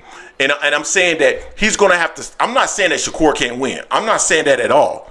I think Shakur possibly could win. I mean, he's a good fighter. So I never say that a good fighter can't win a fight because it's boxing, right? But, dog, you cannot win a fight against Gervonta Davis, who's like either the number 1 or 2. You got to either put him number 1 or number 2 in terms of name recognition in the sport. You're not going to win a fight against him simply moving back and trying to jab and periodically punch. Dog, it's not about it's not no. It's not about robbing. You cannot simply stay like. You're trying. You question, Greg and Jason. No. Can I ask y'all a question? Yeah. You can ask this question. I'm sorry. I thought you were talking about something else. Go ahead. So, are y'all telling me the boxing rules changed? Because I thought the person that landed the more shots in each round wins the fight after you add up the total round. Can I ask you a question? That's a difference. So what we're saying is, with Tank is different. With Canelo is different, and you guys are okay with that? No. What I'm saying. Confused here. No. So can I? He could lose a fight and come back and fight somebody else. He just couldn't be Shakur. Hold on, bro. I've been saying the whole long. No, bro. No, bro. Okay. No, bro. Confused. No, bro. The rules Yeah. You're confused. You're just confused. No, okay. And I'm gonna tell you why you're confused. Because judging is based off of not only landing shots, but defense, ring generalship, and a number of other things that they use to actually gauge, right? You're not, so if all you're doing is moving backwards and trying to pot shot, that's not ring generalship. That's not defense, right? So yeah, you're pop shotting, you're landing these shots, but you could have landed 100 pop shots that did no damage, but the other guy landed 40 clean, hard punches that landed. Motherfucker, the dude that landed the 40 hard punches that hurt wins the fight. I agree with that, Greg. I'm not arguing. But no. But you just said who landed the most punches. No. You just said who landed the most punches. That's not true. Your definition is wrong. What I'm saying is, okay, you're right. But what I'm saying is, in this particular fight, if Tank lands 1 or 2 punches, they ain't gonna be hard. So they'll be hard. Who wins? So let's say I'm giving you a typical round.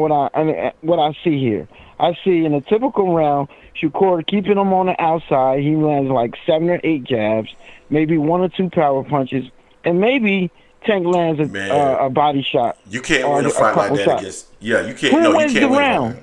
No, you can't win a fight like that. Scenario, That that's just like basketball when like Michael Jordan is going to get more preferential treatment in terms of fouls, or LeBron James is going to get more preferential treatment in terms of fouls. No, you don't have to go for nothing. I don't care what you go for. You can't win a fight. Hold on. He won that fight against Ghost because he was the bigger name and acting as a track star. Because theoretically, running like that, all the damn man, that motherfucker damn near took flight one time. Dog, you cannot win a fight like that. That was a poor way to win a fight. But he won. But you so realize he was hurt, Greg. Greg, you do realize he was hurt. According to him, after the fight, but his trainer said there was nothing wrong with him during the fight. Records of it. There's records of that, Greg. See, so now he wasn't hurt. Man, he wasn't. No, he wasn't. He said he was scared too. He said he wasn't the only one scared in the ring.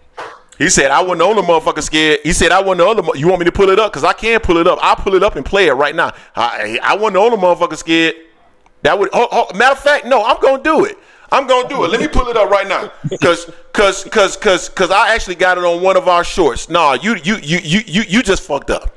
That's what you just did. You done just fucked up. That's what you just did. What?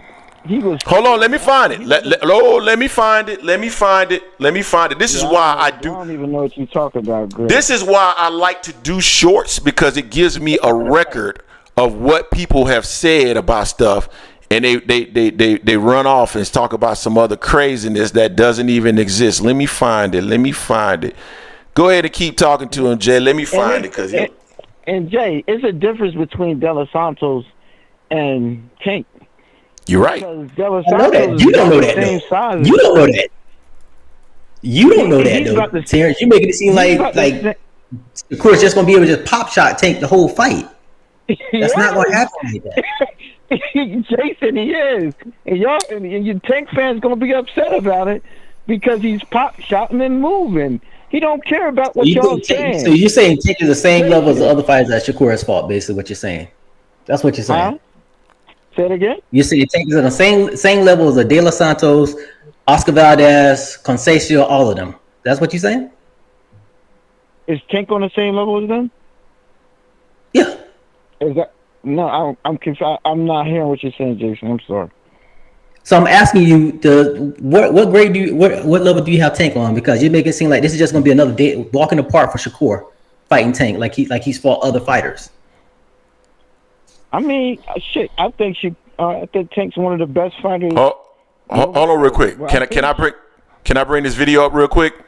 Go ahead, bring it up. Let me see if I can play. This is one of our videos that we did before. Podcast with Jason and Greg, directly from Shakur Stevenson and or his camp. I do know that Shakur Stevenson, and he's been constantly on Shakur Stevenson and Shakur experienced.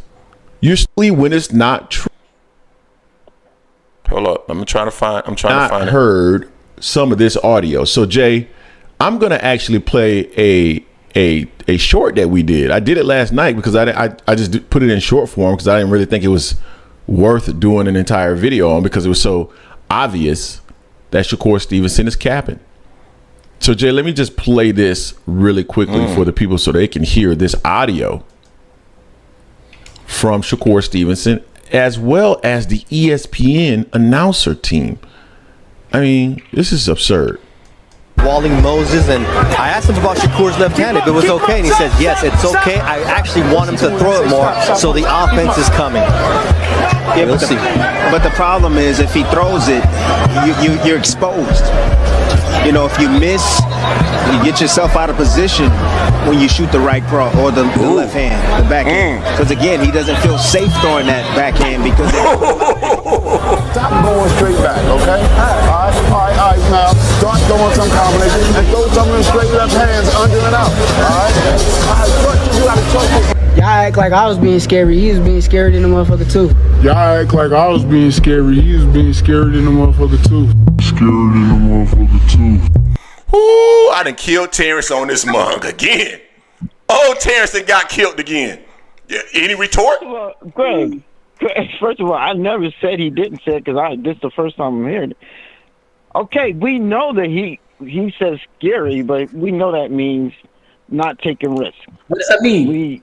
But they said that he wasn't throwing because the risk that came with it. So you just can't move and move it.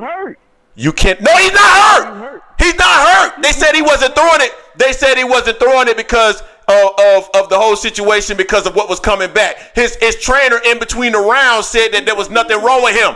The trainer said in between the rounds that there was nothing wrong with him. Bro, he got paperwork, Greg. So you care more about what paperwork? What paperwork? I care about what the trainer said. Paperwork, bro. I care about what the trainer said, not the paperwork. Ask the chat. I don't care nothing about the. He probably. I ain't seen no paperwork, but he probably created the paperwork. Somebody in the chat knows about the paperwork that he. What paperwork? Injured. His shoulder was in. His shoulder was injured. Man, shut up, man. He ain't gonna be tanked. He ain't gonna be. Yes. Than a doctor. So y'all care more with a doctor. Who's more? I care more, a doctor or a trainer? I care more about what the trainer says versus a fighter that is incentivized to create something to make himself look good. That's what I care more about. He has paperwork from a doctor, bro. Who's the doctor? Jack, the chat. Do y'all, anybody in the chat know what I'm talking about? Who validated the paperwork? Because did the doctor come forth? Did the doctor come forth and say that that's an injury that had occurred right before that fight? How do you know when they're like what is the validation? What validation do you have of that information? I don't know. It's paperwork. I tell you one thing. When my man from the PBC, what's his name? Charlo, when he said he was hurt, I bet you went with the paperwork. Why is it whenever Shakur or somebody other than a PBC fighter say they got paperwork, now you got to question the paperwork? Nobody questioned his paperwork. Hold on. Did Derrick James come out and say that there was nothing wrong with Jamel Charlo? What? Did Derrick James come out at that time and say that there was nothing wrong with Jamel Charlo? Okay. So they're not the same thing. It's not the same thing. James the doctor. Last time I checked, he didn't have MD behind his name. Or does he? Bro. James is a doctor. Bro. You misunderstood. No, you misunderstanding. So you telling me that the trainer that's going into a fight with his fighter has no freaking idea that his fighter is hurt? Is he a doctor? No. I just asked you a question. You telling me you telling me that the trainer is telling him to throw his injured arm, knowing that he is physically injured from a doctor's note? You telling me the trainer doesn't know that, or is it more? Or is it more likely that after the fact the fighter decided to come out with some fake news in order to justify how he performed? Which one is more logical? Okay, Greg, is it possible that the fighter don't tell the trainer because he wants the fight to go through, and the trainer might try to stop the fight? Man, is that a possibility, Greg? Is that a possibility? Man, stop it. Is it a possibility that this man is such a dog? Man, stop it. He ain't tell his training. Man, stop it. Is that a possibility? Man, stop it. That's the Shakur's a dog, bro. He didn't. So hold on. So you telling me that the fighter decided that he was so injured that he needed to go to a doctor to actually to determine that he had a shoulder injury, right? You talking to the guy that had a shoulder. Terrence, pause for a second and just listen. You telling me that the guy that had a shoulder injury, you're speaking to the guy that has a shoulder injury now, that he was so damaged that he had to go to a doctor to figure out that he had a damaged shoulder, and that the trainer could not recognize that by the fact that he could not even throw his punches regularly during training. His trainer is that dense that he could not recognize by his physical performance that his shoulder was bad. My wife knew my shoulder was bad well before a doctor diagnosed it. Are you crazy, man? Okay, wait. Just talk. Okay, so now you're getting like Jerry. You talking loud. That doesn't make your point any stronger. No, my point. I don't need to be loud. I don't need to be loud. I don't need to be loud. I don't need to be loud. What you're saying doesn't make any sense. Yelling don't mean nothing. What you're saying doesn't make any sense. What you're saying doesn't make any sense. Go ahead. We know that when a person has an injury, they might get it. Like in football or basketball, you can get a shot up. You can do things to No, you can't. Feels better. Bullshit. But as you start playing more, but as you start, does the game or the fight prolong? That injury can somewhat start to get worse. So bullshit. When you're with no bullshit. When you no. I'm not letting you get away with that. I'm not letting you get away with that. Because you trying to do a Jerry. No, go ahead. Finish it. Finish your point. Let me land the plane here. As the fight game or whatever goes on, whatever injury you have can progressively get worse. Okay. And maybe in the beginning of the fight, Shakur, it wasn't no problem. Okay. And he was doing, but then as the fight prolonged, the injury might have got worse. That's all I'm saying. So let's pause there. So let me respond. So Terrence, what sport did you play when you were in high school? I played football. Okay. And what sport did you play in college? Shit. Okay. And when you play football, did you play freshman, sophomore, junior, high school, whatever? Every year football. Okay. And how many injuries did you have? I had I only had one injury, a growing injury. Growing. That's it. No other. Okay. So when you have an injury, and I know Jason knows about this, when you have an injury versus you being hurt, what you're talking about is you just having a little oopsie where you could just inject something in you. But that right there, when the point that you're making where you've been injected and you don't feel it anymore, dog, when they inject you with a nerve, with any kind of nerve, because that's what you're talking about, like nerve stuff where you don't feel it, you actually don't feel it and you could throw regularly. When you're injured, it doesn't matter what they inject you with. You can't perform. So if they've injected him with something, that's long enough, because those nerve blockers, they last for 48 hours. They last for anywhere between 36 and 48 hours. Trust me, I know, because I was on them. So you can actually do whatever you need to do in a fight, period, right? So either you're hurt or you're injured, right? And if you're injured, it doesn't matter what they inject you with. You can't do it, okay? So this whole thing talking about they injected me with something. Hold on, let me finish. If he was hurt somewhere during training, and there was no way that somewhere, some way, some shape, some form, he was able to not demonstrate that he was hurt in training camp such that his trainer wouldn't know, Terrence. And if he was injured, his trainer certainly knew.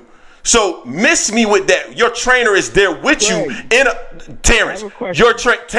Your trainer is there with you during training camp. You guys are living in a house training together. You're getting up every day, and you're telling me that your trainer missed it somehow such that you were able to get to a doctor and get an injection without your trainer knowing, which means that you would have had to have stepped away from the training camp in order to, for a period of time that your trainer knew nothing about and could not account for. What you're saying is idiotic.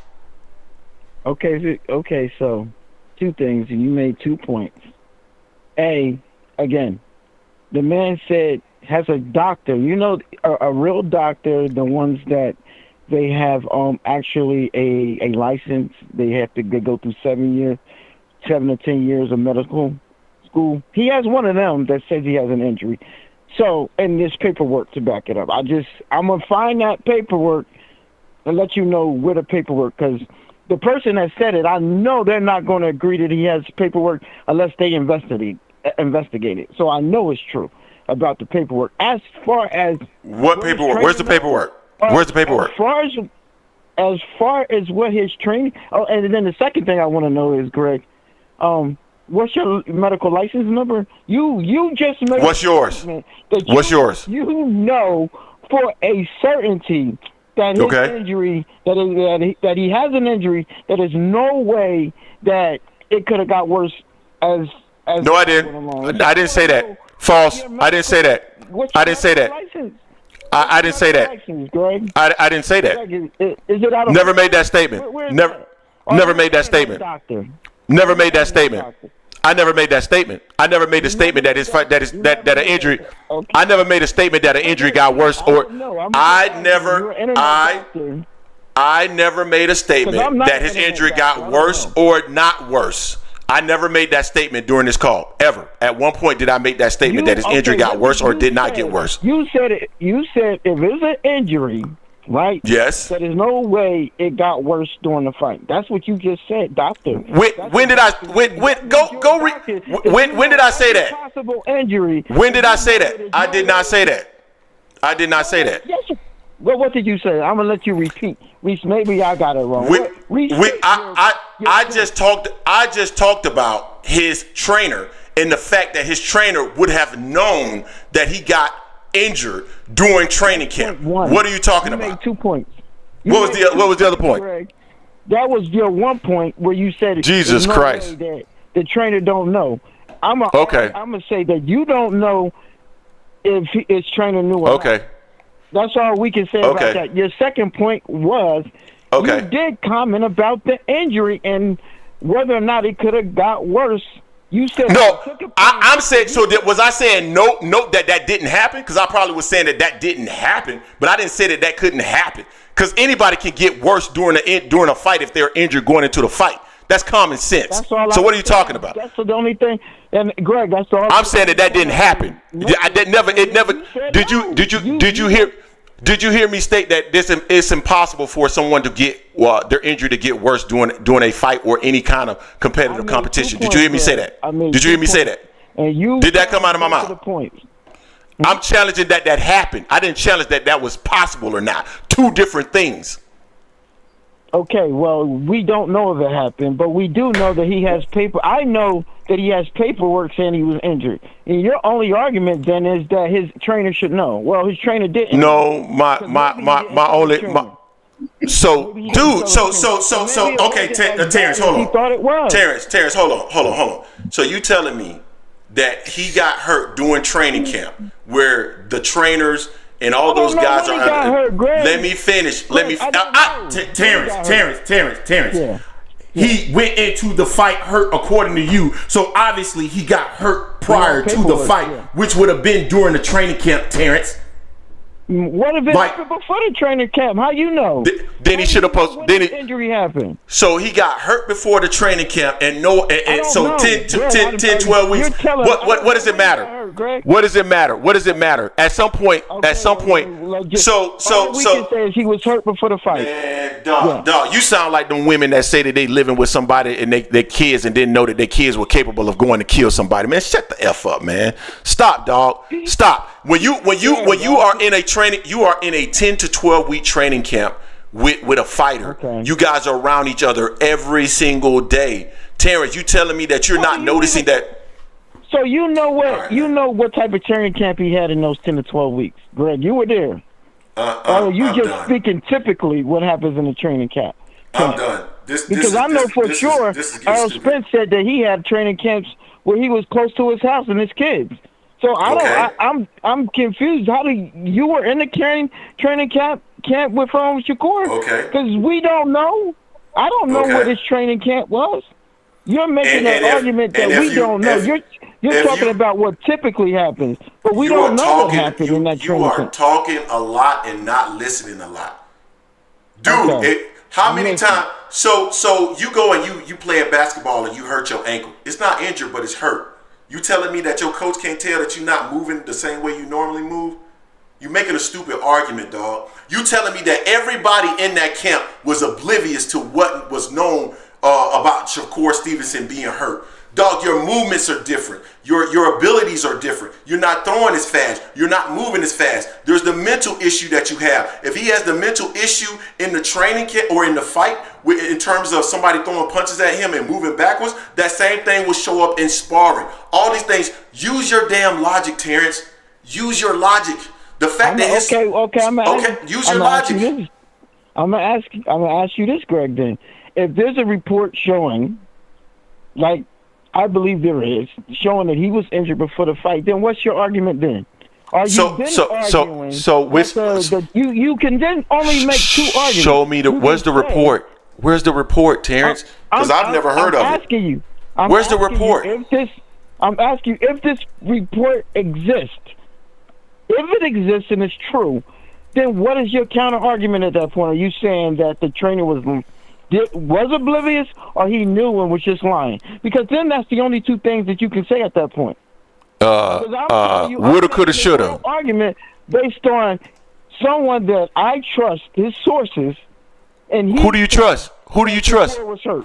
Hold on. Who are you trusting? You said you're trusting a source. Who is the source? Because the source is Shakur Stevenson. So you're saying you trust what Shakur's saying, the guy that's incentivized to have an excuse. So who are you trusting? The person that said it, that confirmed that he was injured. What I'm saying is, whatever source he had, and it's damn sure ain't going to be. I don't think it would be no damn Shakur Stevenson. Man, who are you talking about? And I'm gonna trust that source. Who are you talking about? I'm confused. What source are you talking about? Who are you talking about? Is another channel, right? That he's not a huge Shakur supporter.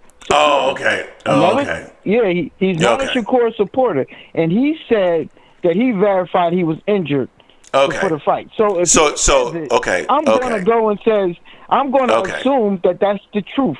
That is legitimate, and he said he was hurt. So if that's the case, either the trainer, and this is why I don't care what the trainer says, because if the trainer maybe didn't know it, or maybe the trainer was just So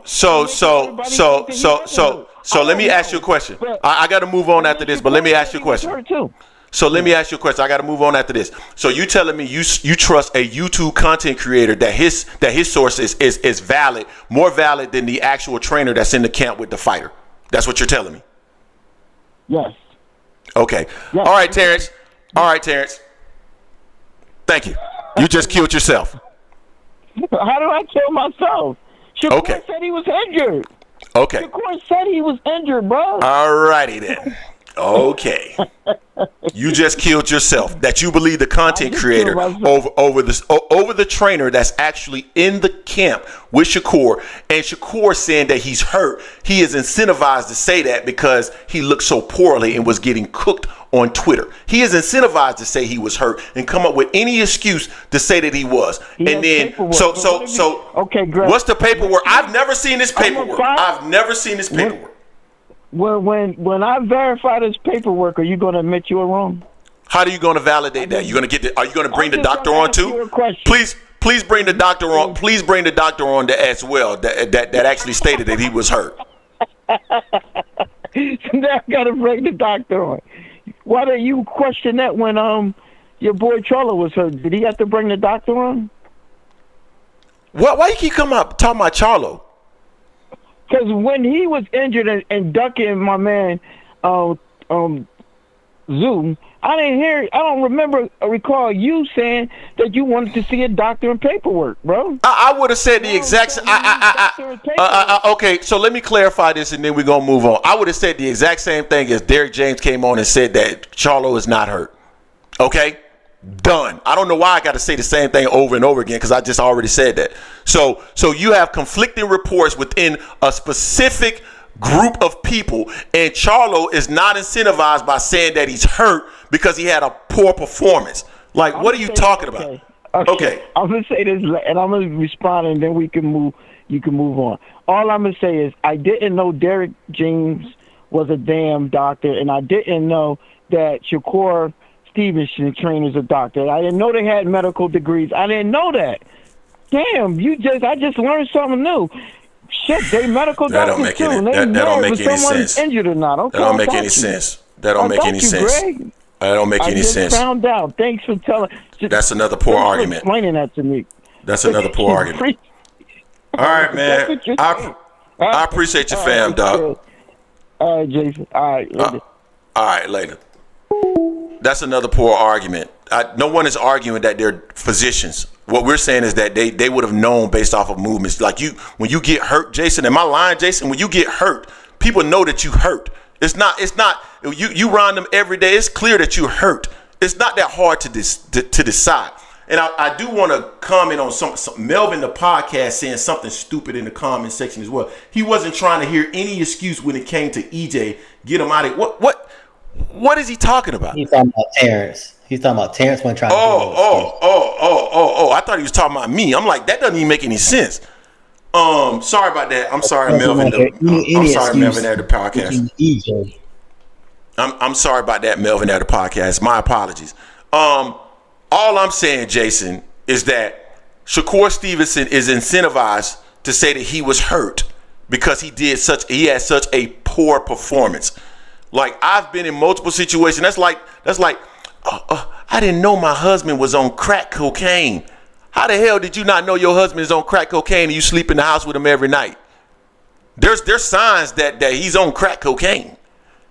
Just like there's signs that a fighter is hurt and or injured. Those signs are evident when you are in a training camp. You are not moving the same way. If your ankle's swollen, if your hand's swollen, he talking about his hand was hurt, right?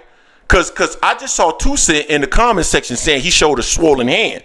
Terrence said that the shoulder was hurt. If your hand's swollen, wouldn't your trainer know your hand swollen when he wrapped your damn hand, Jason? No, Toussaint was talking about Tank. They're asking about Tank again. Okay.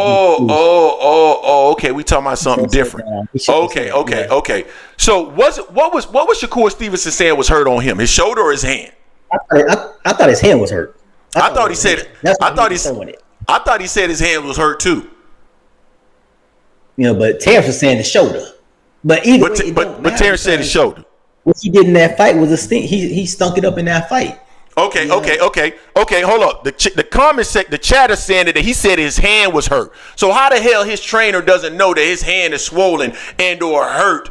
Because when you hurt your hand, more than likely, if you hurt your hand in a significant way, there's going to be some swelling. So you telling me that as they're wrapping your hand, they don't notice that one of your hands don't look the same as the other?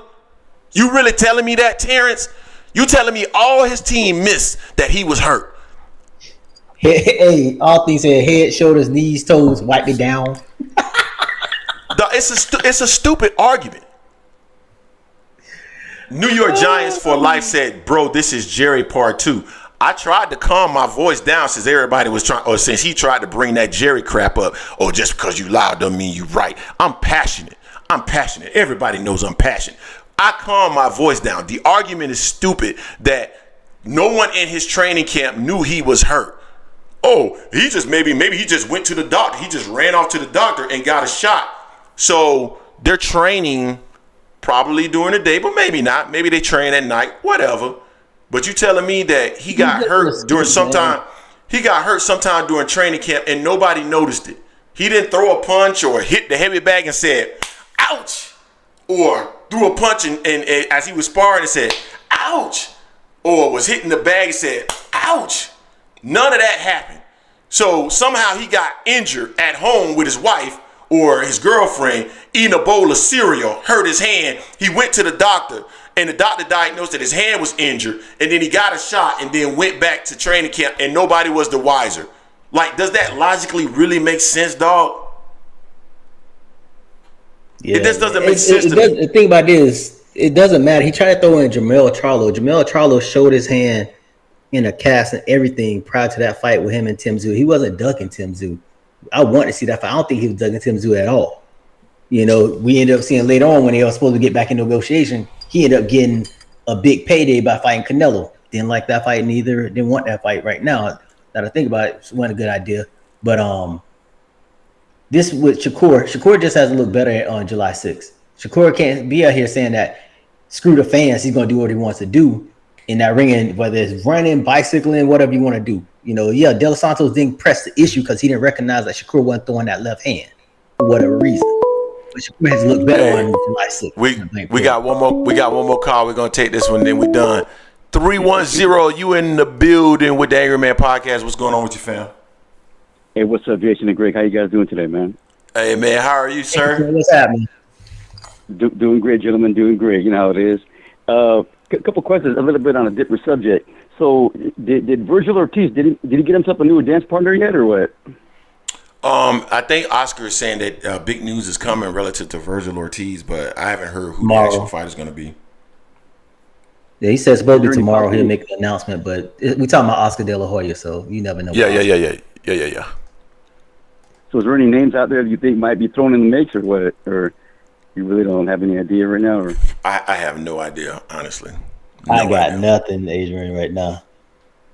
Man, that kind of messed up that fight card big time. You know that? That messed up that card bad. Oh, it did. That card went from the number one boxing fight card in North American history to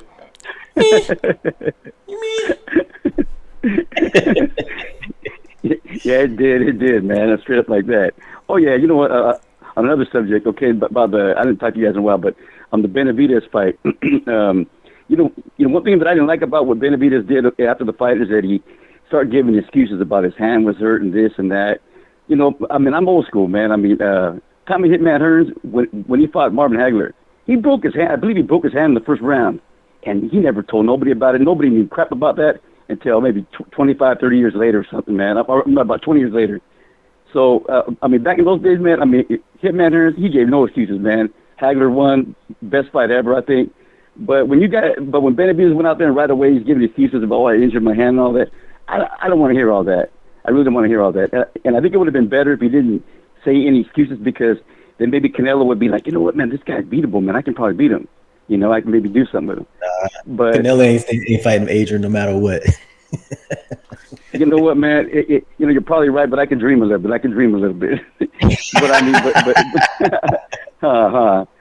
but like I just didn't like the way that right away you give excuses on why you didn't do this or do that, man. I mean, you go in the fight and you do your best, and if things don't go your way, and man, don't take away any shine from anybody else.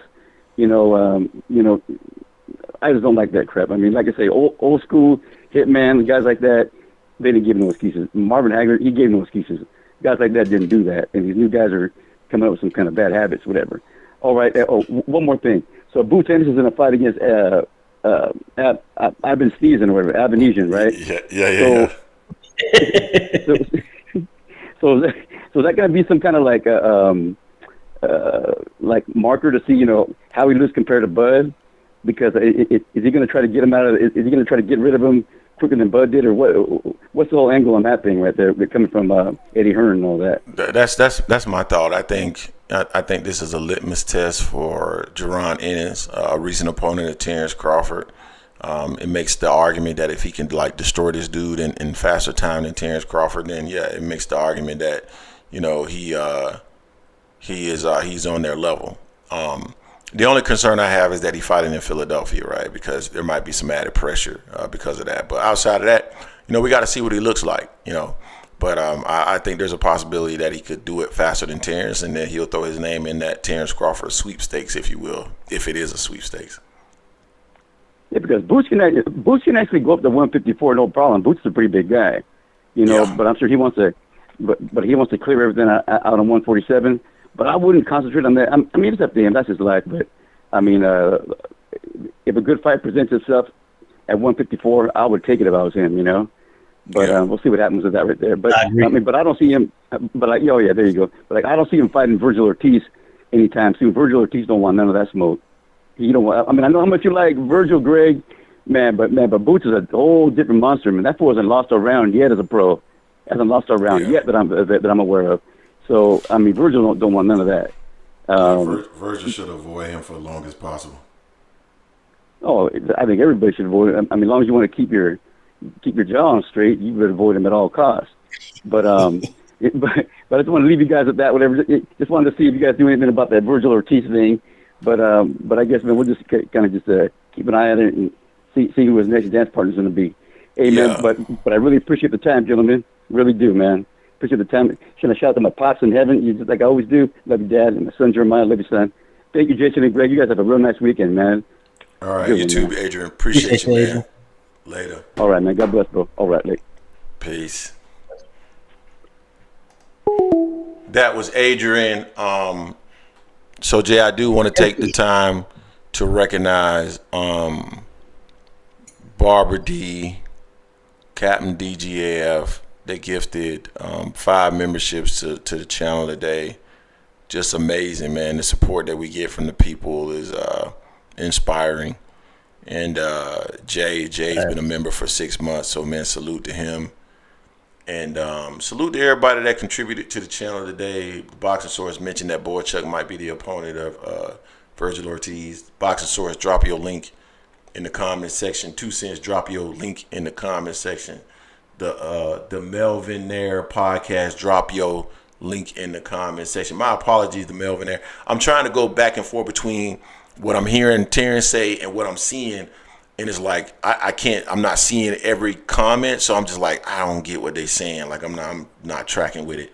But no, I just appreciate all y'all, man, because we cannot do it without you guys. I always like to on the live stream show appreciation to everybody that supports the channel, because it's tough to grow a YouTube channel. It really is tough to grow a YouTube channel, and takes a lot of time, it takes a lot of effort, and we're so thankful to the people that support the channel, and for those of you who are in the Discord that interact with us directly, we're appreciative of all y'all as well. Jay, I don't know, is there anything else? Is there anything you want to say, Jay, to the people? Nah, I appreciate everything, y'all. Greg handling business as usual. Starting to start the live on time since I was out house hunting. As y'all know, I moved to Orlando, Longwood area, still searching for a home right now, tentatively renting, so we'll see from that. But I appreciate the community, just seeing y'all in the chat, clowning and everything, building this community, because without this, boxing was kind of dry for me and Greg. It was just me and Greg pretty much in the chat.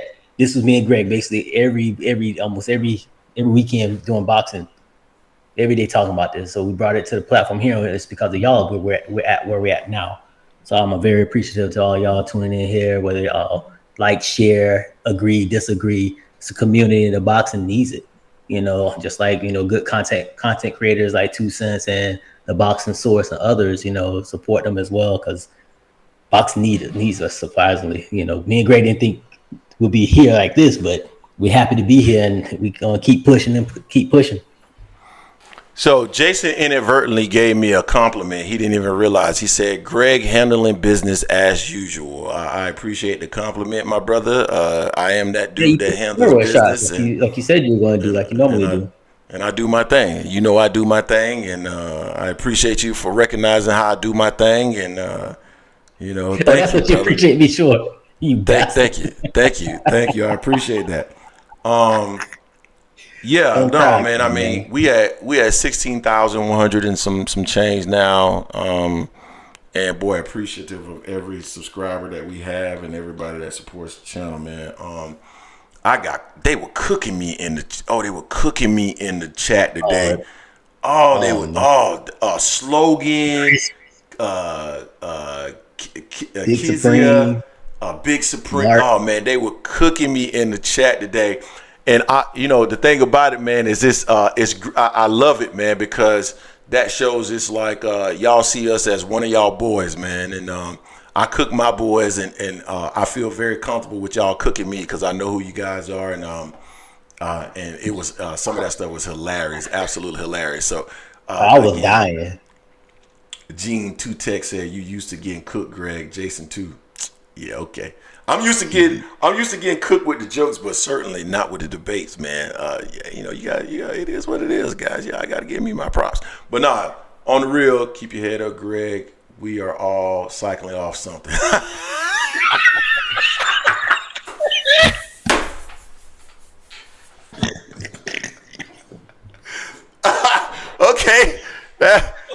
a good one. Oh, Egypt. Hey, Greg. They said them Central Silvers, man. You gotta get off them, bro. Oh man. Slogan one boy. He been getting busy today, boy. Oh, he been getting busy. Oh, he been cooking me good. E Drizzle say, Greg, you put the angry man in angry. That's the reason why. I told y'all about Ryan Prentice. Ryan is actually the one that said that the channel should be named after something that's a characterization of our personality. And in college, they called me Angry Man. And my boy Anwar actually named me Angry Man because Anwar, I didn't know, this is a true story. I didn't know Anwar when I was in high school, but I knew him in college. We all from Orlando. And they didn't know me, but I always had a growl or a frown on my face. So they called me Angry Man, even though I never knew that they called me Angry Man. I didn't find out until I got into college that he and his group called me Angry Man. And so that name stuck in college as Angry Man. And then Ryan reminded me it should have something to do with our personality. I said, I'm angry. And Jason, every time I call him, he angry. So it should be called the Angry Man Podcast. And so then we named it AM as an Angry Man Sports Media. So that's a true story. Fact. So that's interesting stuff right there. But yeah, man, we appreciate you all. Thank you guys for calling in today. Thank you all for the support. Like I mentioned before, we're back monetized now. Oh my God, we're so appreciative to be monetized. Like I said, maybe I should have been a lawyer. But we will be back with fresh content probably tomorrow. I hope tomorrow, because we're trying to go as hard as we can for the rest of the week, putting out content. I hope you guys enjoy the content. We always try to keep it real. We don't try to sensationalize anything. We try to give real content, things that we can really debate and have conversations about. That's what the show is based off of. So appreciate you guys. Show up in the Discord when you can. Show up in the comment sections when you can. And we'll catch you guys tomorrow. Until next time, peace. Peace.